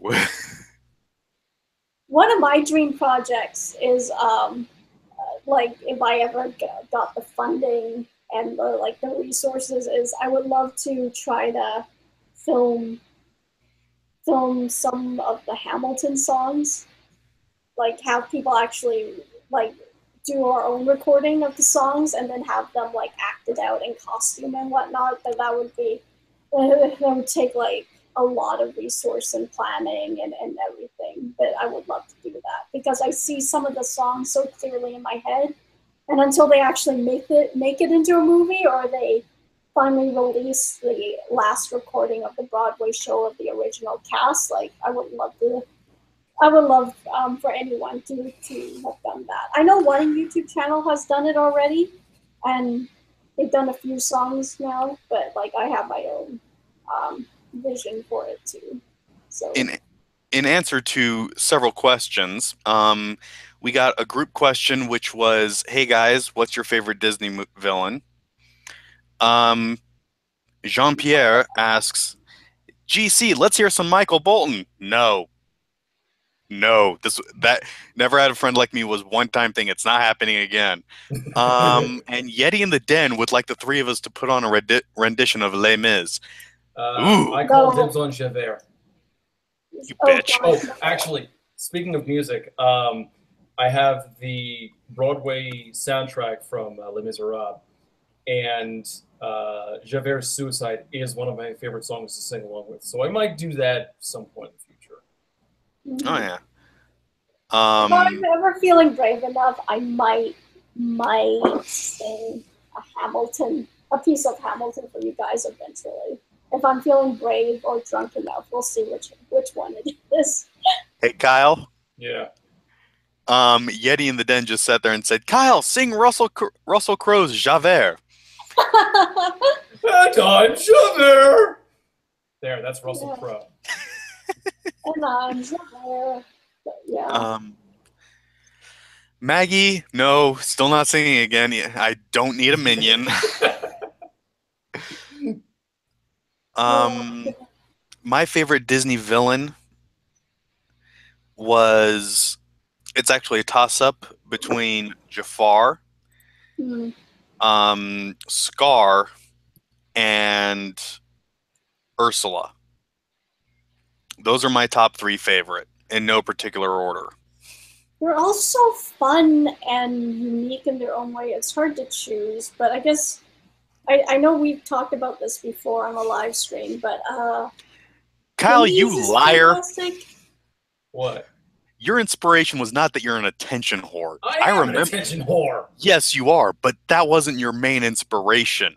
I remember what you told me. Your inspiration was because you got tired of seeing the goddamn shitty book movies and you wanted to sit there and tell people why they were so shitty in comparison to the book. That's the main part, yes, but also I'm an attention whore. That's only a small part of it. That's Anyway. a part of it. Anyway, as you were saying, Diane. Yeah, Hades. I really like Hades. Ooh. I forgot about him. He was awesome. Yeah, there's Hades. There's also Frollo and I think Frollo so far is the most terrifying villain they've ever come up with. I also really like Shere Khan from the Jungle Book. Shere Khan. I kind of wish that he was in more of it, just because I'm drawing a blank on the actor's name, but god damn that voice. That voice, man. Yeah, he's a famous actor too. I think they used like a well-known actor, but everyone in that movie was well known for one thing or another. Yeah, definitely. And then Ursula and Cruella de Vil and like most of the villains are all really memorable. But I guess Frollo and Hades are my top favorite for 2 very different reasons. Kyle, you're up. I'm gonna just leave it as a toss up between Hades and Shere Khan. Shere Khan for his voice, Hades because oh my god, he is so unique as a character and he has so many good lines. I know, right? My favorite one being when Meg decides that he's not going to be working for him anymore, and he points out, "Oh, there's that one teensy weensy itty little problem," and then shouts out, "I own you!" Yeah. One of my favorite scenes with Hades was when he sat there and after he offered the deal to Hercules, and Hercules takes it and he goes, "You might be feeling a little or Hades says, "You might be feeling a little queasy, a little nervous. That's okay. Maybe you should just sit down." Yeah. How does it feel being just like everyone else? Yeah.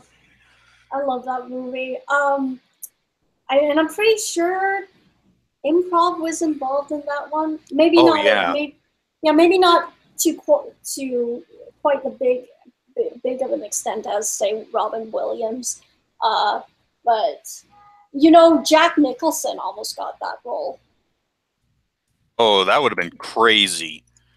Yeah, and apparently, I remember reading a story where Jack Nicholson, he came to the studio, he brought his granddaughter with him. They showered him and the granddaughter with all of these gifts and their whole, pitch to him and the spiel and buttered him up. And apparently he turned it down. I think he just took the meeting so he could bring his granddaughter to Walt Disney Studios and have her get a giant Disney haul because I don't think they heard from him again.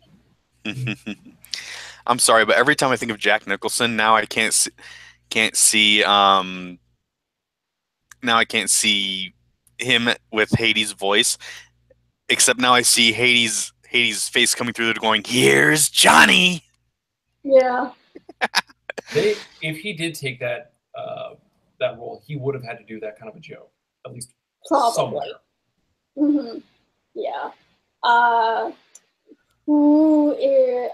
What about Disney princesses or heroines? Mulan. And I don't even need to think about that one. Mulan's my favorite. Oh, Mulan. Yeah. Mm, Keith, how about you? what was the question? Favorite Disney heroine? Ah, that's a tricky one. I'd have to say it's a toss-up between Mulan and Meridia. Oh, Meridia. I didn't like her character. Yeah, I wasn't the biggest fan of her character, but still, she was the way she rebelled and everything, especially during the archery competition, and just whooped everyone's ass. Yeah. That was hilarious. Mm-hmm. I wasn't Yeah. the I biggest just didn't fan of like. the. I wasn't the biggest fan Mhm. of Brave, but Mm-hmm. Same. I liked Meridia. Just the way she is. They were like, no, I'm not going to do what you want. I'm doing what I want. Yeah. Then again, that's kind of not the most original concept Disney has come up with. Like, True. rebellious teenage girls. That's like their bread and butter at this point. um, yeah, for me, I guess it's Jasmine and Mulan. Those two. Pablo, Vanellope still falls under villain because it's actually Ursula. Mm-hmm. Who is your favorite male lead? That's not Aladdin, because I think that's the default answer for most people. My favorite male lead that's not Aladdin, Simba. Oh, Simba. Both young and grown up. Mm-hmm. Kyle, you? I'm not sure. I'm thinking. Yeah, you sat there and screwed him over because you said he can't say Because the Aladdin is my go-to answer. Yeah, exactly. I know. Yeah. Well, okay. Let's think of the other male leads. There's Beast, and then there's Hercules. I hate Hercules. It's Herbert or Flynn Rider, whichever you want to call him. MGen just called out Cusco. I'm gonna go with There's Cusco Jim. for now until we find something better. Yeah, I like Jim Hawkins from Treasure Planet. Jim Hawkins was good. Cool. That is a good show of character growth. Yeah. Kyle, have you still not seen Treasure Planet? Oh, I saw that years ago. Oh, you did? Okay. I think that would make a good The Book Was Better episode. Damn it, Yeti! Now Yeti's asking for our favorite sidekicks. Yeti's the only one asking questions. Yeah. Sidekicks, the Genie, if he counts. Genie. I would say Genie counts. He counts. I would say all the sidekicks in Aladdin. I think those ones are definitely the most memorable. Like Carpet, especially. I love Carpet. For a character with no lines whatsoever, he was exceptionally expressive. He was, yeah, and there's this there's this one special feature where like they interview the voice actors and the animators, and like they interviewed the guy who did the Carpet, and he was just like, okay, sure, give me the character with like no limbs, no facial expression. Like, how the hell am I going to do this? Yeah. And he sat there and turned out to be one of the most awesome characters. Oh yeah, easily one of the most awesome characters. I love the Carpet, such an underrated character. That and his relationship with Genie was just perfect. My favorite sidekick. Damn, there's so many good ones. I'd have to say it's the three gargoyles from Quasimodo. That's an interesting choice because a lot of people think that movie would have been better without them. It could have been better, especially the second one.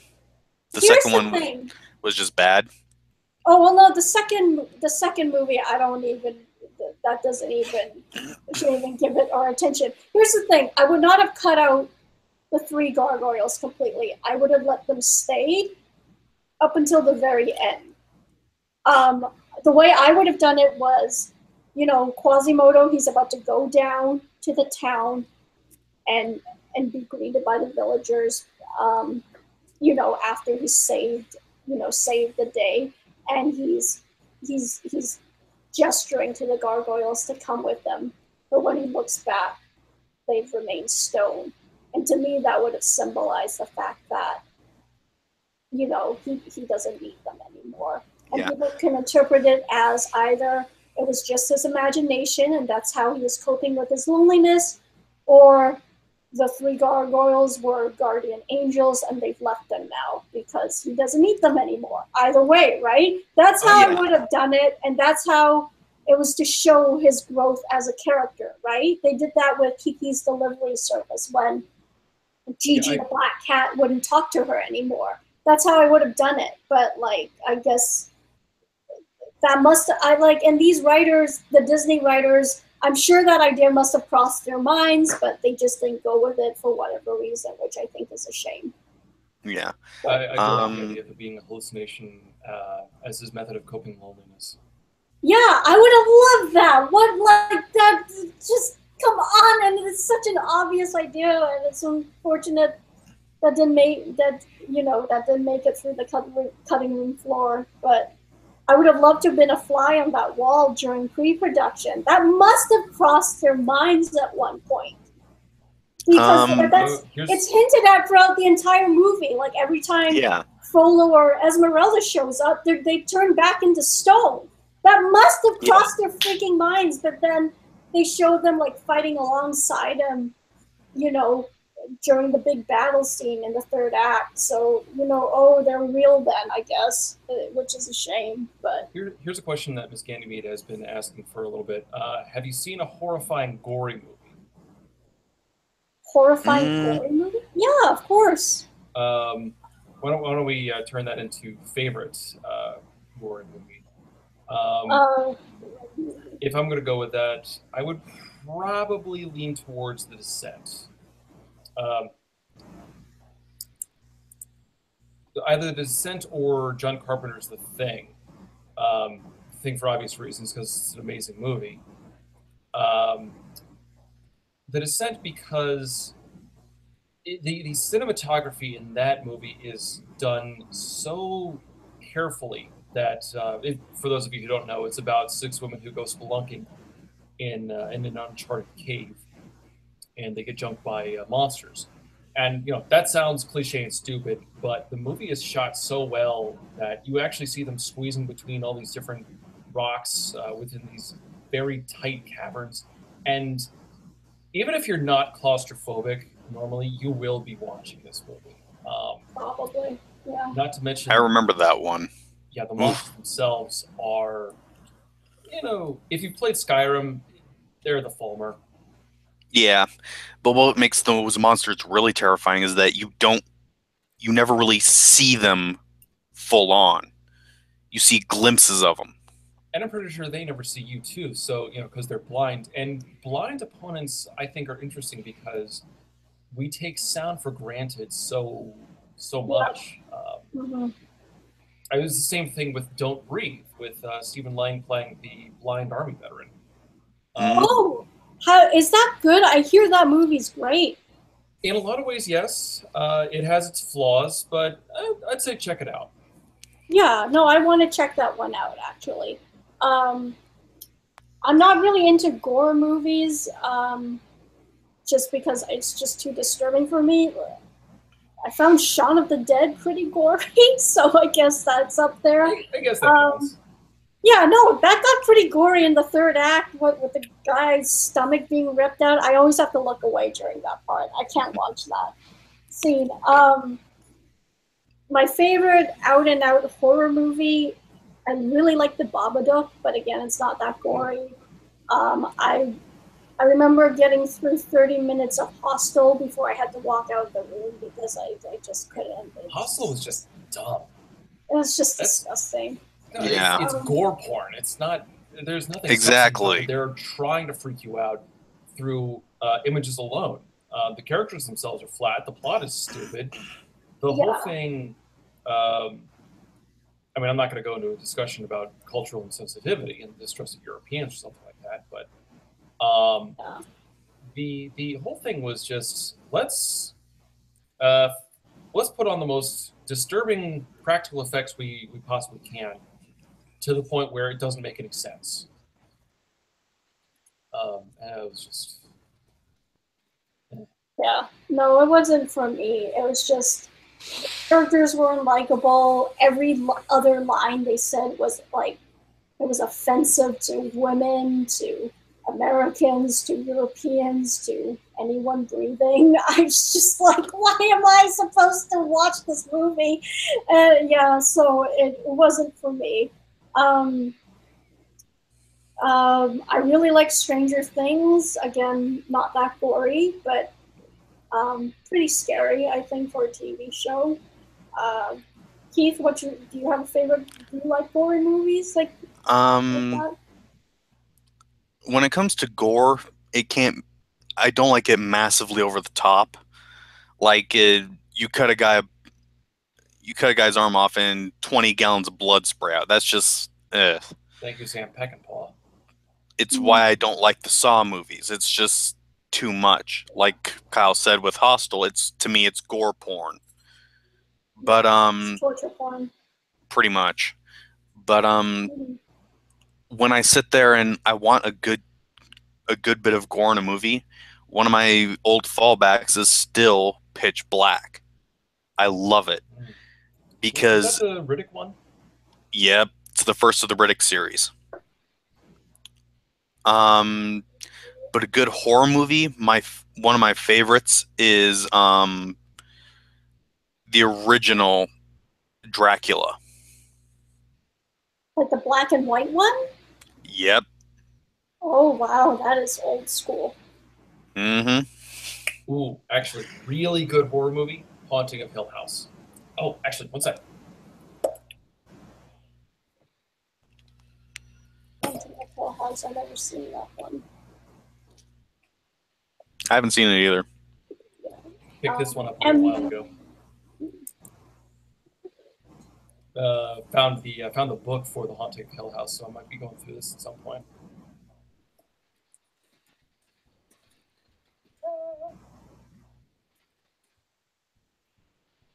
Okay, that's it. I'm just geeking out.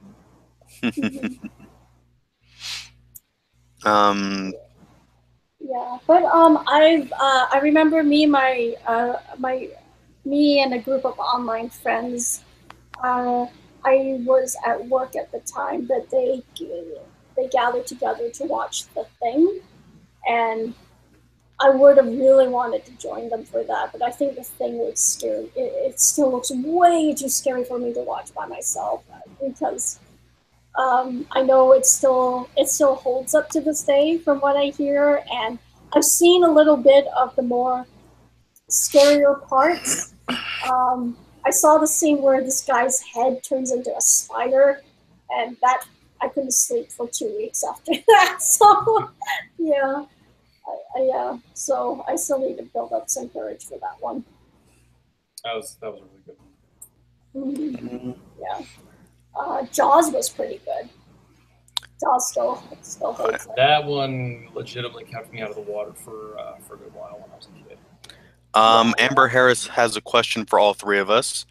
Oh, Geek Triad, did you like Dracula Untold? Personally, I loved it. I loved it.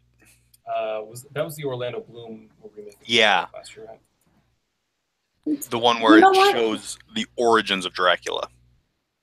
You know what? I saw this movie. Yeah, I actually seen this one. I thought it's a decent fantasy movie. I don't remember much of it. I watched it a few years ago, but I watched it thinking it wasn't horrible. I'm like, yeah, it's an entertaining popcorn movie, and I guess its worst fault is that it's not that memorable. I don't ever feel like watching it again, but I don't remember thinking it was repulsive or boring at all. So I thought it was a good popcorn movie.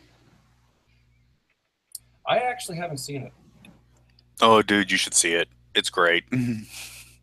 I'll disagree with Diane on this. It's great. It's great. Emjen asks me, and I guess this is for all of us too, do we like Indiana Jones? I freaking love Indiana Jones. Question. Time out, Emjen. Are we talking about the old Indiana Jones ones, or are we talking about the Crystal Skull? I would just in general, like just a franchise in I general. would say first three were awesome. Crystal Skull was just done. Needs to be forgotten. Yeah. Which was, I was really rooting for Crystal Skull. I liked, like, I think with that movie, I like, I can even forgive the fridge scene. I liked it up to the point up till the point before him and his son finally go on their quest together. And then it falls apart from there, especially when it gets to to aliens and everything.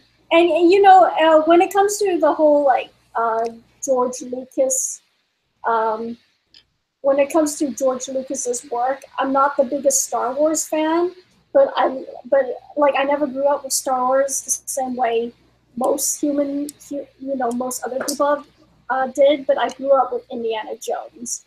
So I was really rooting for Crystal Skull to be good, but it let me down. So Everyone was rooting for Crystal Skull to be good.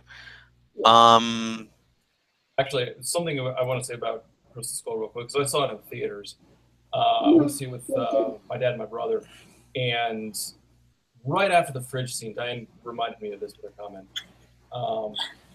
Right after the fridge scene, where Indiana Jones is being questioned by, I'm pretty sure it was the military or whoever. Yeah.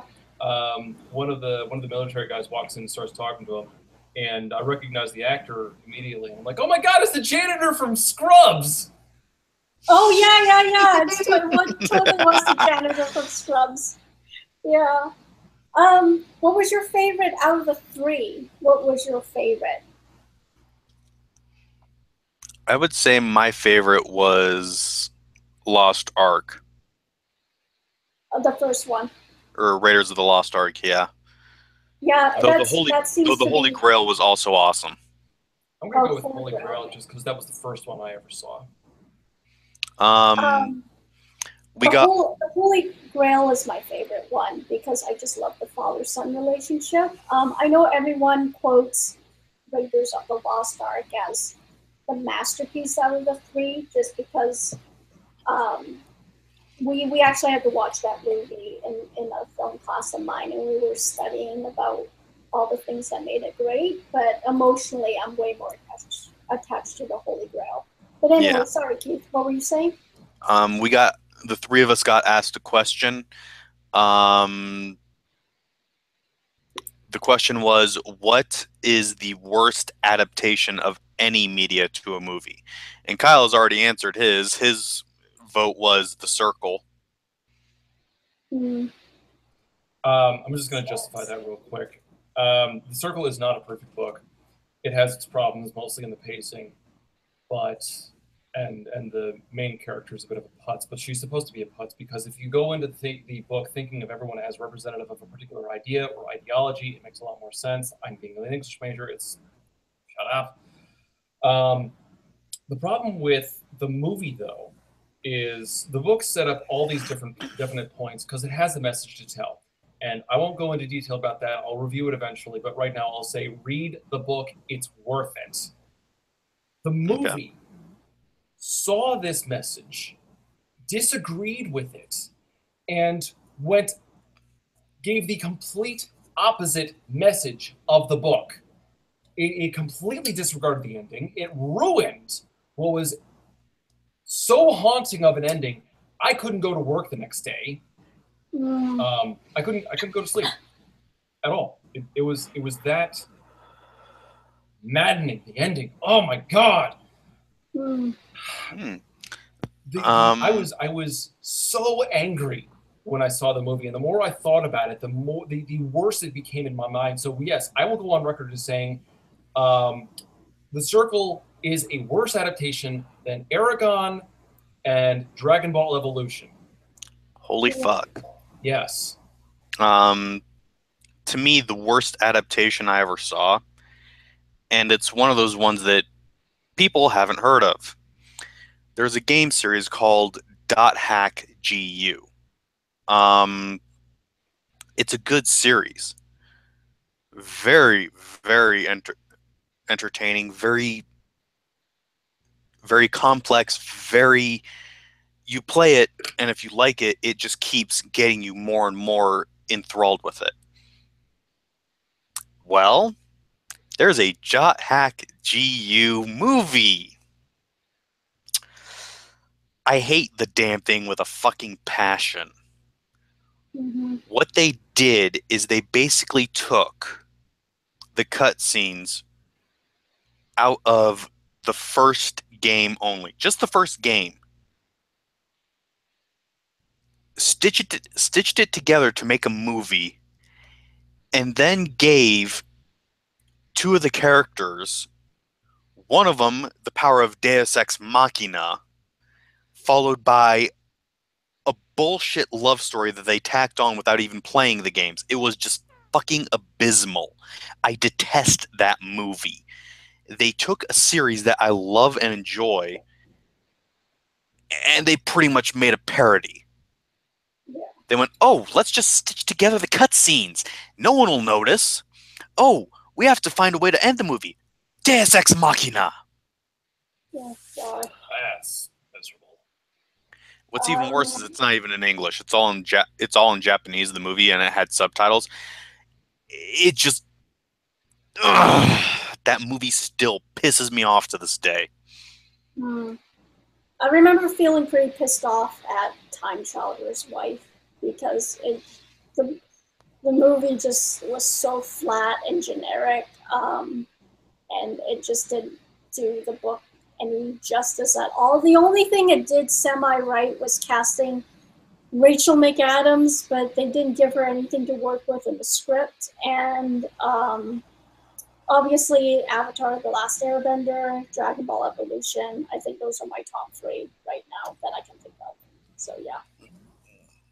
Amber, in answer to her question, why are movies that are based from video games so terrible? The reason is because the goddamn directors don't even look at the fucking source material. They don't even look at it. They just see the name, grab some random shit from the Wikipedia, and then just toss it together, throw a little glitter on it, and then pray it'll work. The only video game movie that I saw that wasn't absolute shit, the only one I ever saw was actually by Disney, and it was Prince of Persia. I liked Prince of Persia. Aside from, the whitewashing of the casting, I actually really liked Prince of Persia. I just thought it was like a really entertaining movie.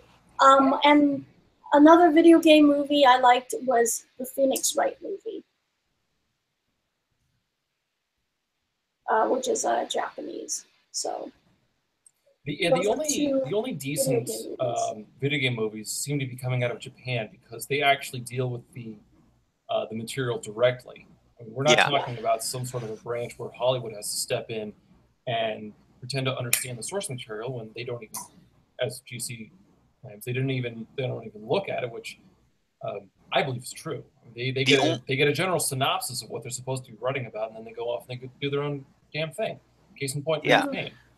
Yeah, that's why I say that Prince of Persia was the best one that's been done, because not only did Disney, and it actually is a Disney movie, shocker there, but Disney actually looked at the source material, the writers looked at the source material, and hell, even the actors looked at the source material.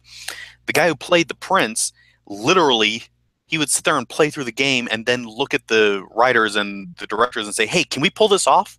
With various stunts and tricks and all that, and they had, and the directors and writers would think about it and go, okay, this is why. Mm-hmm. Yeah, I remember liking that movie. So, another book adapted movie I watched recently was the Jack Reacher sequel. Oh boy. Oh Oh, boy. oh boy. I've never read a single Jack Reacher novel. I did not like the first movie that much. I like the second one. The second one a bit more, just because it was nice to have female characters that just weren't cliche damsel in distress stereotypes. I like Kobe Smulders. Um, I, I'm pretty sure she was casted in that role because of her portrayal. Yeah, she probably got the role because people could tell she could do a military character because of Maria Hill from the Avengers. So I liked her in it. In general, though, still not a big Jack Reacher fan. But by comparison of the first movie, I liked it a little better. Kyle, what are your thoughts? Well, I've made most of my thoughts known in my recent Jack Reacher review. Jack Reacher is a boring character. He's just a standard Gary Stu male power fantasy character, and if you're into that kind of thing, okay, fine, to each their own. But oh my god, he's a boring character, right? He's extremely boring. No, I pointed out in one shot, the movie that the first movie is based off of, he doesn't let out one sweat of effort or stress or anything like that. He doesn't struggle in the slightest, even when he's single-handedly facing an entire building full of trained bad guys or thugs with guns. The book never really specifies there. Yeah. The only thing Lee Child can do as a writer, as far as I'm concerned, is he can come up with a decent plot. But oh my god, he needs better characters. Especially when in the first book, and I'm just going to spoil this because it's been out for several years and I don't like this series, spoiler warning, is early on in the first book, Jack Reacher comes across, he's accused of murder. The guy he's accused of murdering turns out to be his brother. Right. It's like, he literally got off a bus 3 miles that way in the middle of goddamn nowhere. It's not even a real bus stop. It's like he stopped off in the middle of a highway. Uh-huh. He walked this way. He is in the middle of bumfuck nowhere. And the murder victim he's accused of just happens to be his brother? Yep. That's bizarre. Yeah. Okay.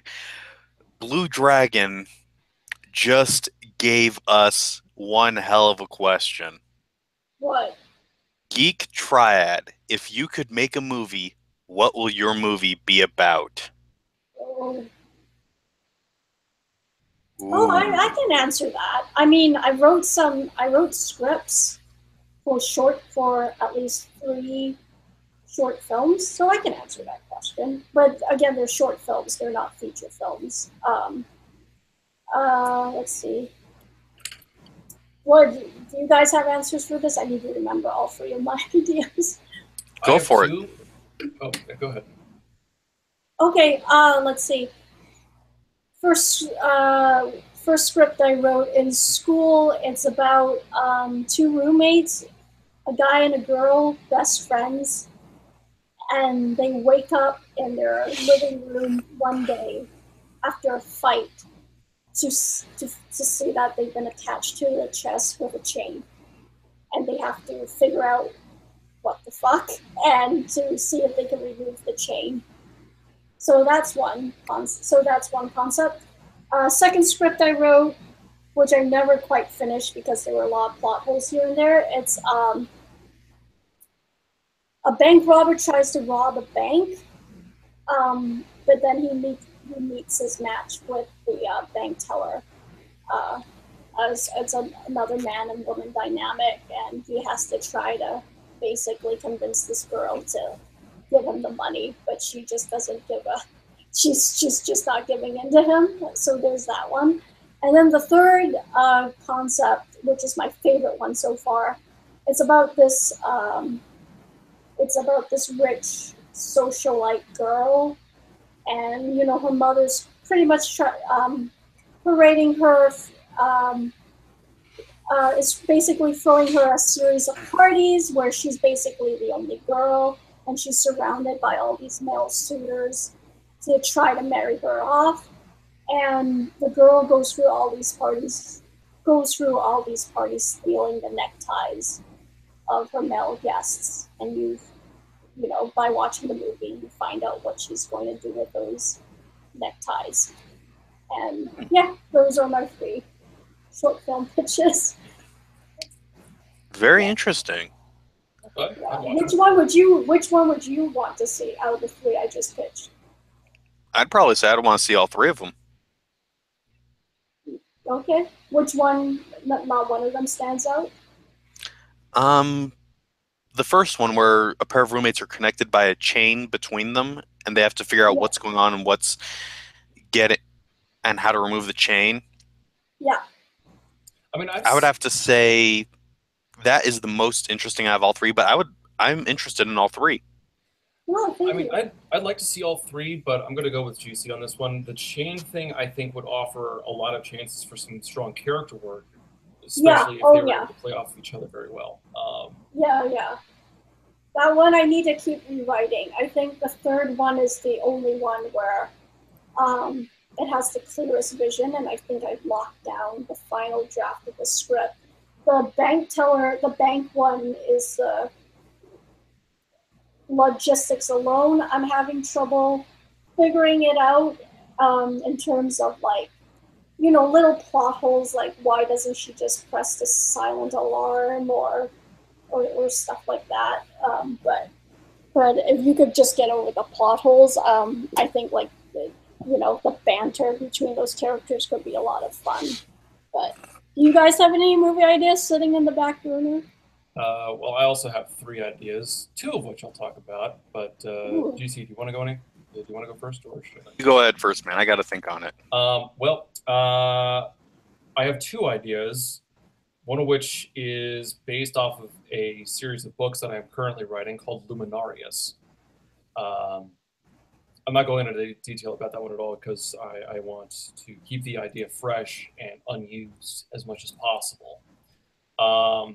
Second idea will be a movie based off of Microguide, because I've got a whole set of stories that I want to go on with that. I'm not sure if I'm actually going to continue this series at this point. I want to, but right now I also want to focus on... Damn it, Rogue, you've been saying you're going to continue that series for years now. I know. I'm a cock tease and an attention whore. At this point, I'm not sure if I am, because I want to focus on the novel and get that out. But I could definitely make some good movies out of like several good movies out of that, I think. And I actually do want to mention this. Some people were talking about a book was better movie. We don't have anything definite set, but I do have several ideas that if we are to do a movie, I want to do as a movie. It would be set after the 4th season of the show, and would focus largely on the characters that we've created for the show thus far. So GC would probably have to fly you out this way for filming for a week. Yeah, it's a lot of work. I'm just going to warn you. Oh, sure, but yeah, it sounds like it'd be fun. Yeah. Keith, what about you? This is actually something that was designed years and years and years ago between me and another guy. But the two of us had a pair of characters that we were working with. And we started a book, and it never got off the ground. The two of us had a fight, and the ending result was shredded. But it was basically the character I had written was...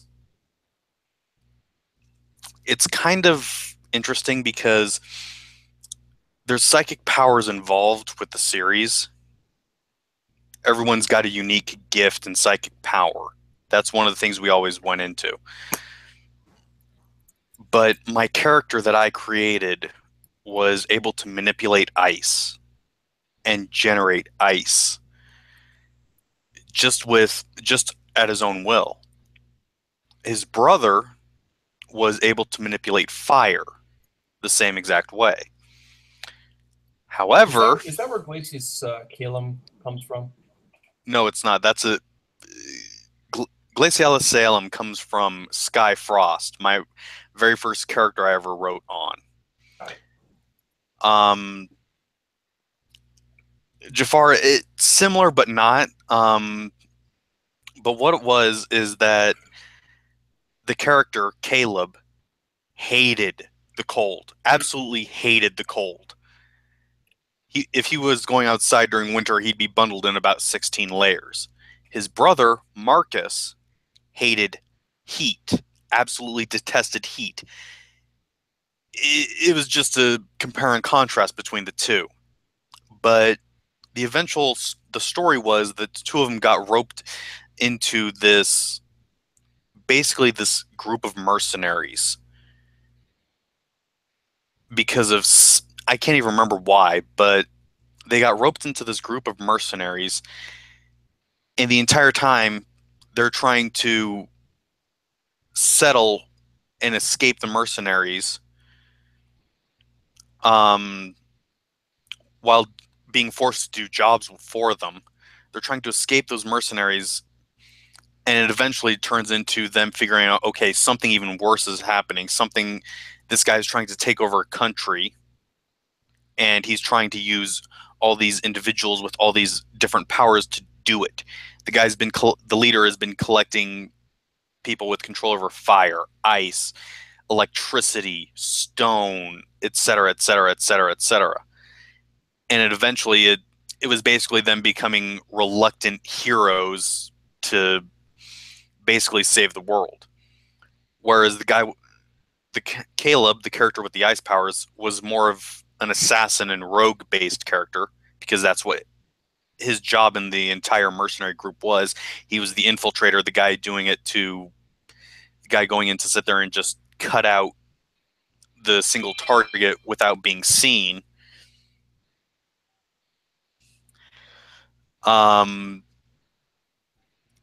But whereas his older brother Marcus was more of a, fuck it, I'm gonna torch everything in my path. But it was eventually going to fall down the line of, at the ending, his brother was going to be the one to turn out he's the actual villain. But at the same time, everyone thinks that it was this other guy, the leader of the mercenary group. But it's one of those things that got burned out years ago. That's the story I wanted to sit there and see and turn into a movie one day. But that's something that won't happen. Not by my hands, at least. Yeah, well, you could still finish writing. You could still finish writing the book at least. Sorry, I keep sliding. I can't even remember half the ideas we had for that. Yeti, trust me, the superpowers thing wasn't going to be massively involved. The superpowers thing was going to have something that basically weakened it. That was part of the plot. I wasn't going to fall into the James Patterson realm of writing. Trust me. That wasn't my entire intention at all. Yeah. My weakness, I think, is... Oh, yeah? Go on. Well, I was just going to say, I think Yeti hit the nail on the head as far as... damn it. Maximum Ride. That's it. Yeah. Interesting ideas, but no real deep analysis of the characters or the world. Maximum Ride, if you're not familiar with, is about these teenagers and kids, who get like experimented on for some reason by this evil corporation, and they're given angel wings. Which could be cool, but oh my god, the characters and the villains and the world are just boring. Flat. It's just flat. So That's boring. why, Ugh. yeah, exceptionally. But it was going to be a very in-depth thing, like the origins of the powers and how they came about and what caused them, how they're weakened, everything like that. That it was going to be a very, very diverse thing. Yeah, Maximum Ride, their weekend when you shoot them with bullets. Well, yeah, everything is weakened when you shoot them with bullets. Not Superman. Yeah. I guess also a good question to ask Different yourself. universe. Yeah. I guess a good Still question disprove you.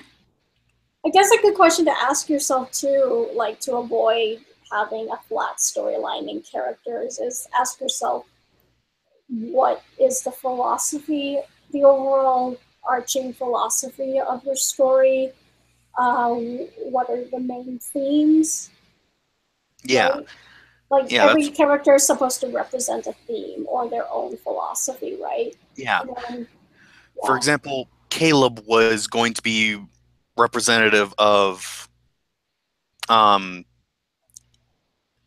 basically he was going to be representative of just because something is cold and dark and all around not a nice person at all, very jaded and everything.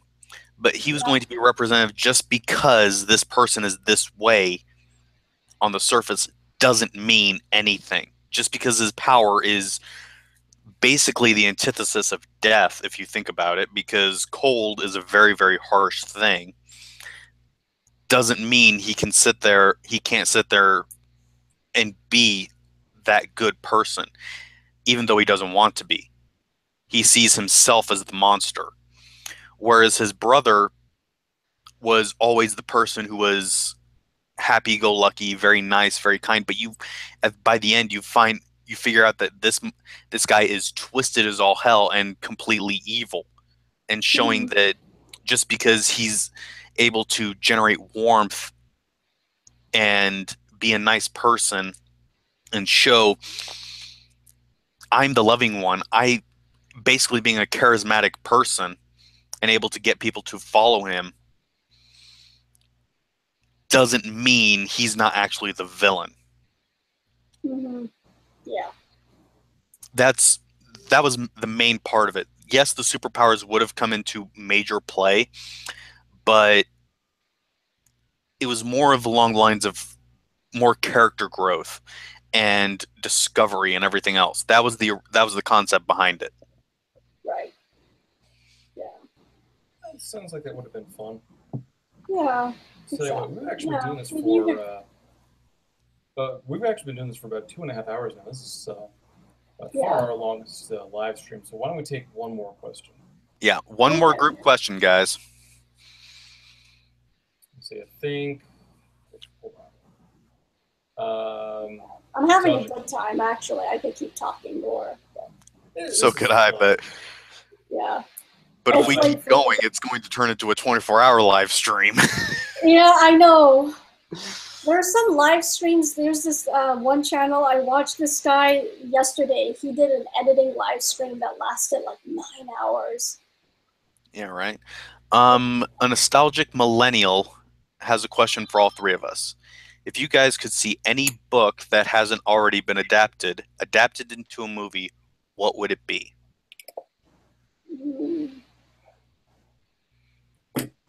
And Afra, yes, we have heard of Red Letter Media. Yeah, of course. Good stuff Red Letter Media. Actually, I have this handy. This is my answer. This is Brandon Sanderson's the first book in a series called Alcatraz versus the Evil Librarians. This is such a bizarre book, but at the same time, I love how creative he is with the powers in this. I've talked about this before. I'm not sure if I'm talking on live stream about it, but if you guys don't mind me going first. Go for it. Cool.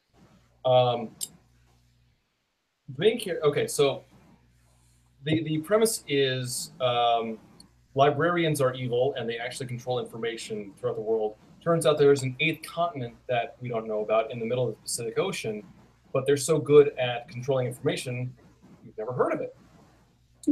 And from there, we have the heroic Smedry family, where they all have incredible powers that at first glance sound absolutely terrible.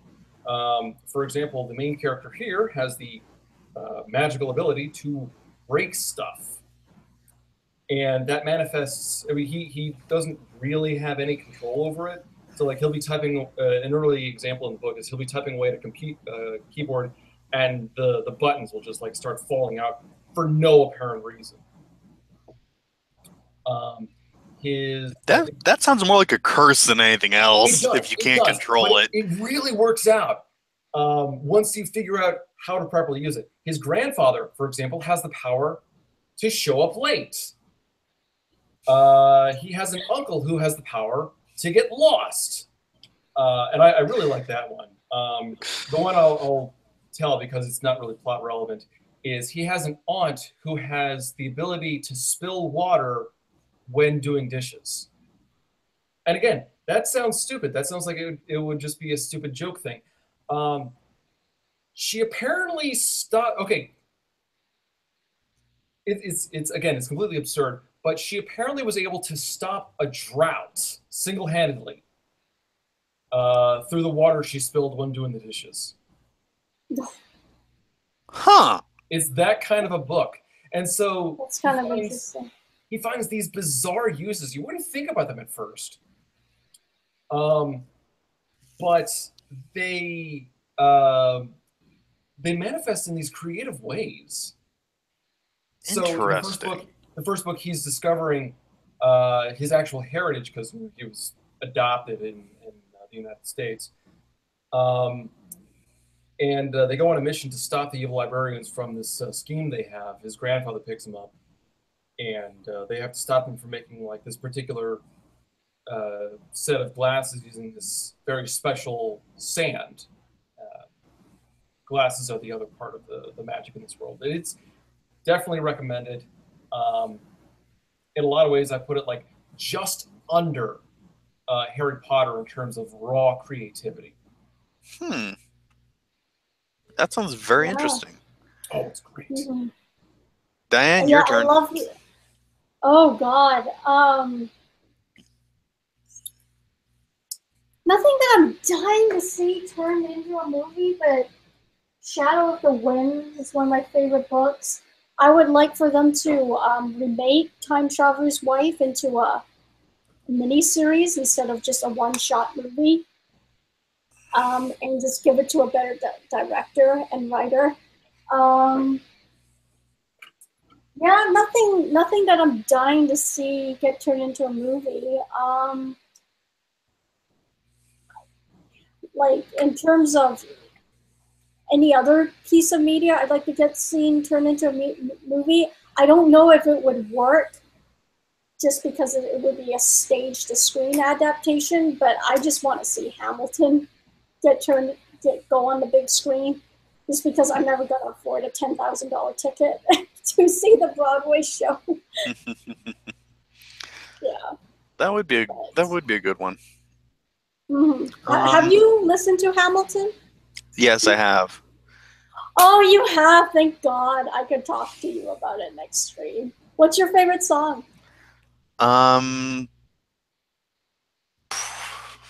Probably one of my favorite songs, and people are going to look at me funny because I don't like rap at all. I hate most rap. But my favorite song was actually Right Hand Man. Oh, Right Hand Man. Yeah, I love Right Hand Man with George Washington. And yeah. That was actually my favorite song. It's a great song, yeah. And again, the way I would film it and storyboard it, it gives me a lot of ideas. Can you please get Kyle to listen to Hamilton eventually? Martin, if you don't listen to Hamilton, I'm going to beat your ass with a 2x4. Because he would like it, right? Kyle would like exactly. Hamilton. You know him better than I do. He would love Hamilton. I got him to listen to the first song, and he seemed to like it, but it wasn't enough for him to dive into the rest of the album. But, I know. You could just listen to it when you're going to work or something. It's so good. But Well, if I had a smartphone, I could. yeah. You don't have a smartphone or an iPad or an He iPod? still has that damn flip phone. Oh God, yeah, right. He's a freak. So See, my phone actually has moving parts. Does yours? I didn't think so. Mine used to. I used to have a razor. Ah, the joy of the razor back when that. Yeah.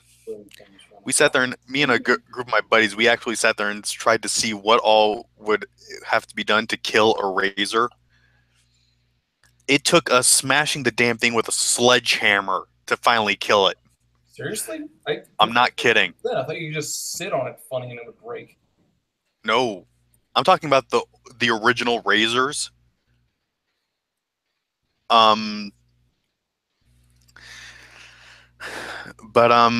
the book I would love to see turned into a movie. There's one trilogy that I would love to see turn into a movie, and it eventually turns into a massive saga. It's the Underdark trilogy by R.A. Salvatore. Ooh, are you talking Dritz Dorsion? The Drizzt saga. How do we pronounce that properly? I call him Drizzt. I've always pronounced it Dritz. Yeah, other ones have a different pronunciation, but I would love to see the Doradin saga turned into a series of movies. But only if it's done right. Who would you cast to play Dritz? How about Idris Elba? Yeah, I would have to say Ibris would be the best. yeah. I think that would be a pretty safe bet for him. Here's a question for you: Who would you have cast to play Wolfgar? Arnold Schwarzenegger 30 years ago. Okay, currently, He who would you have? work. This is true. Currently,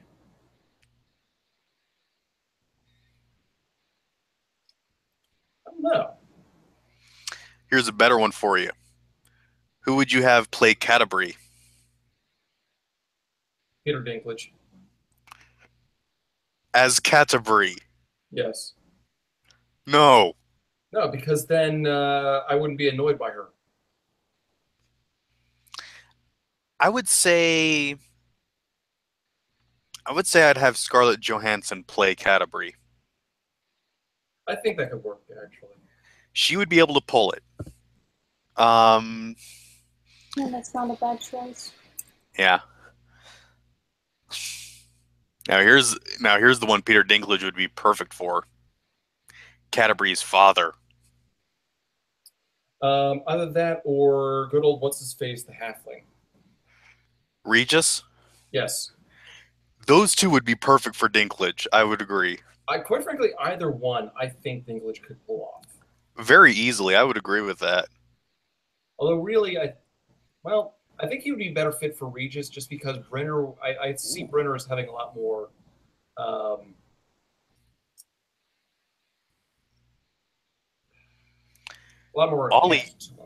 Ollie just made an excellent point for Wolfgar.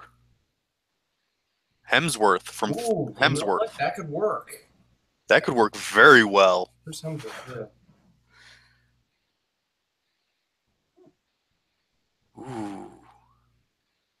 Ooh, that could work really well.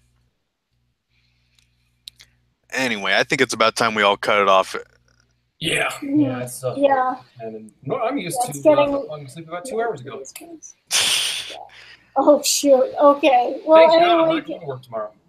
Oh, you're not going to work tomorrow. That's good. Thank God. But anyway, guys, thank you for joining us. I had a lot of fun. Yep. Have a good one, ladies and gents. This was a blast. Yes, we do have to do this more often.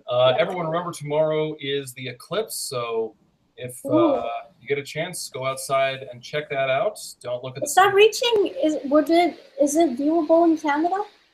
I It should be, think right? Canada is going to get a partial eclipse. Partial eclipse. Okay. Good enough.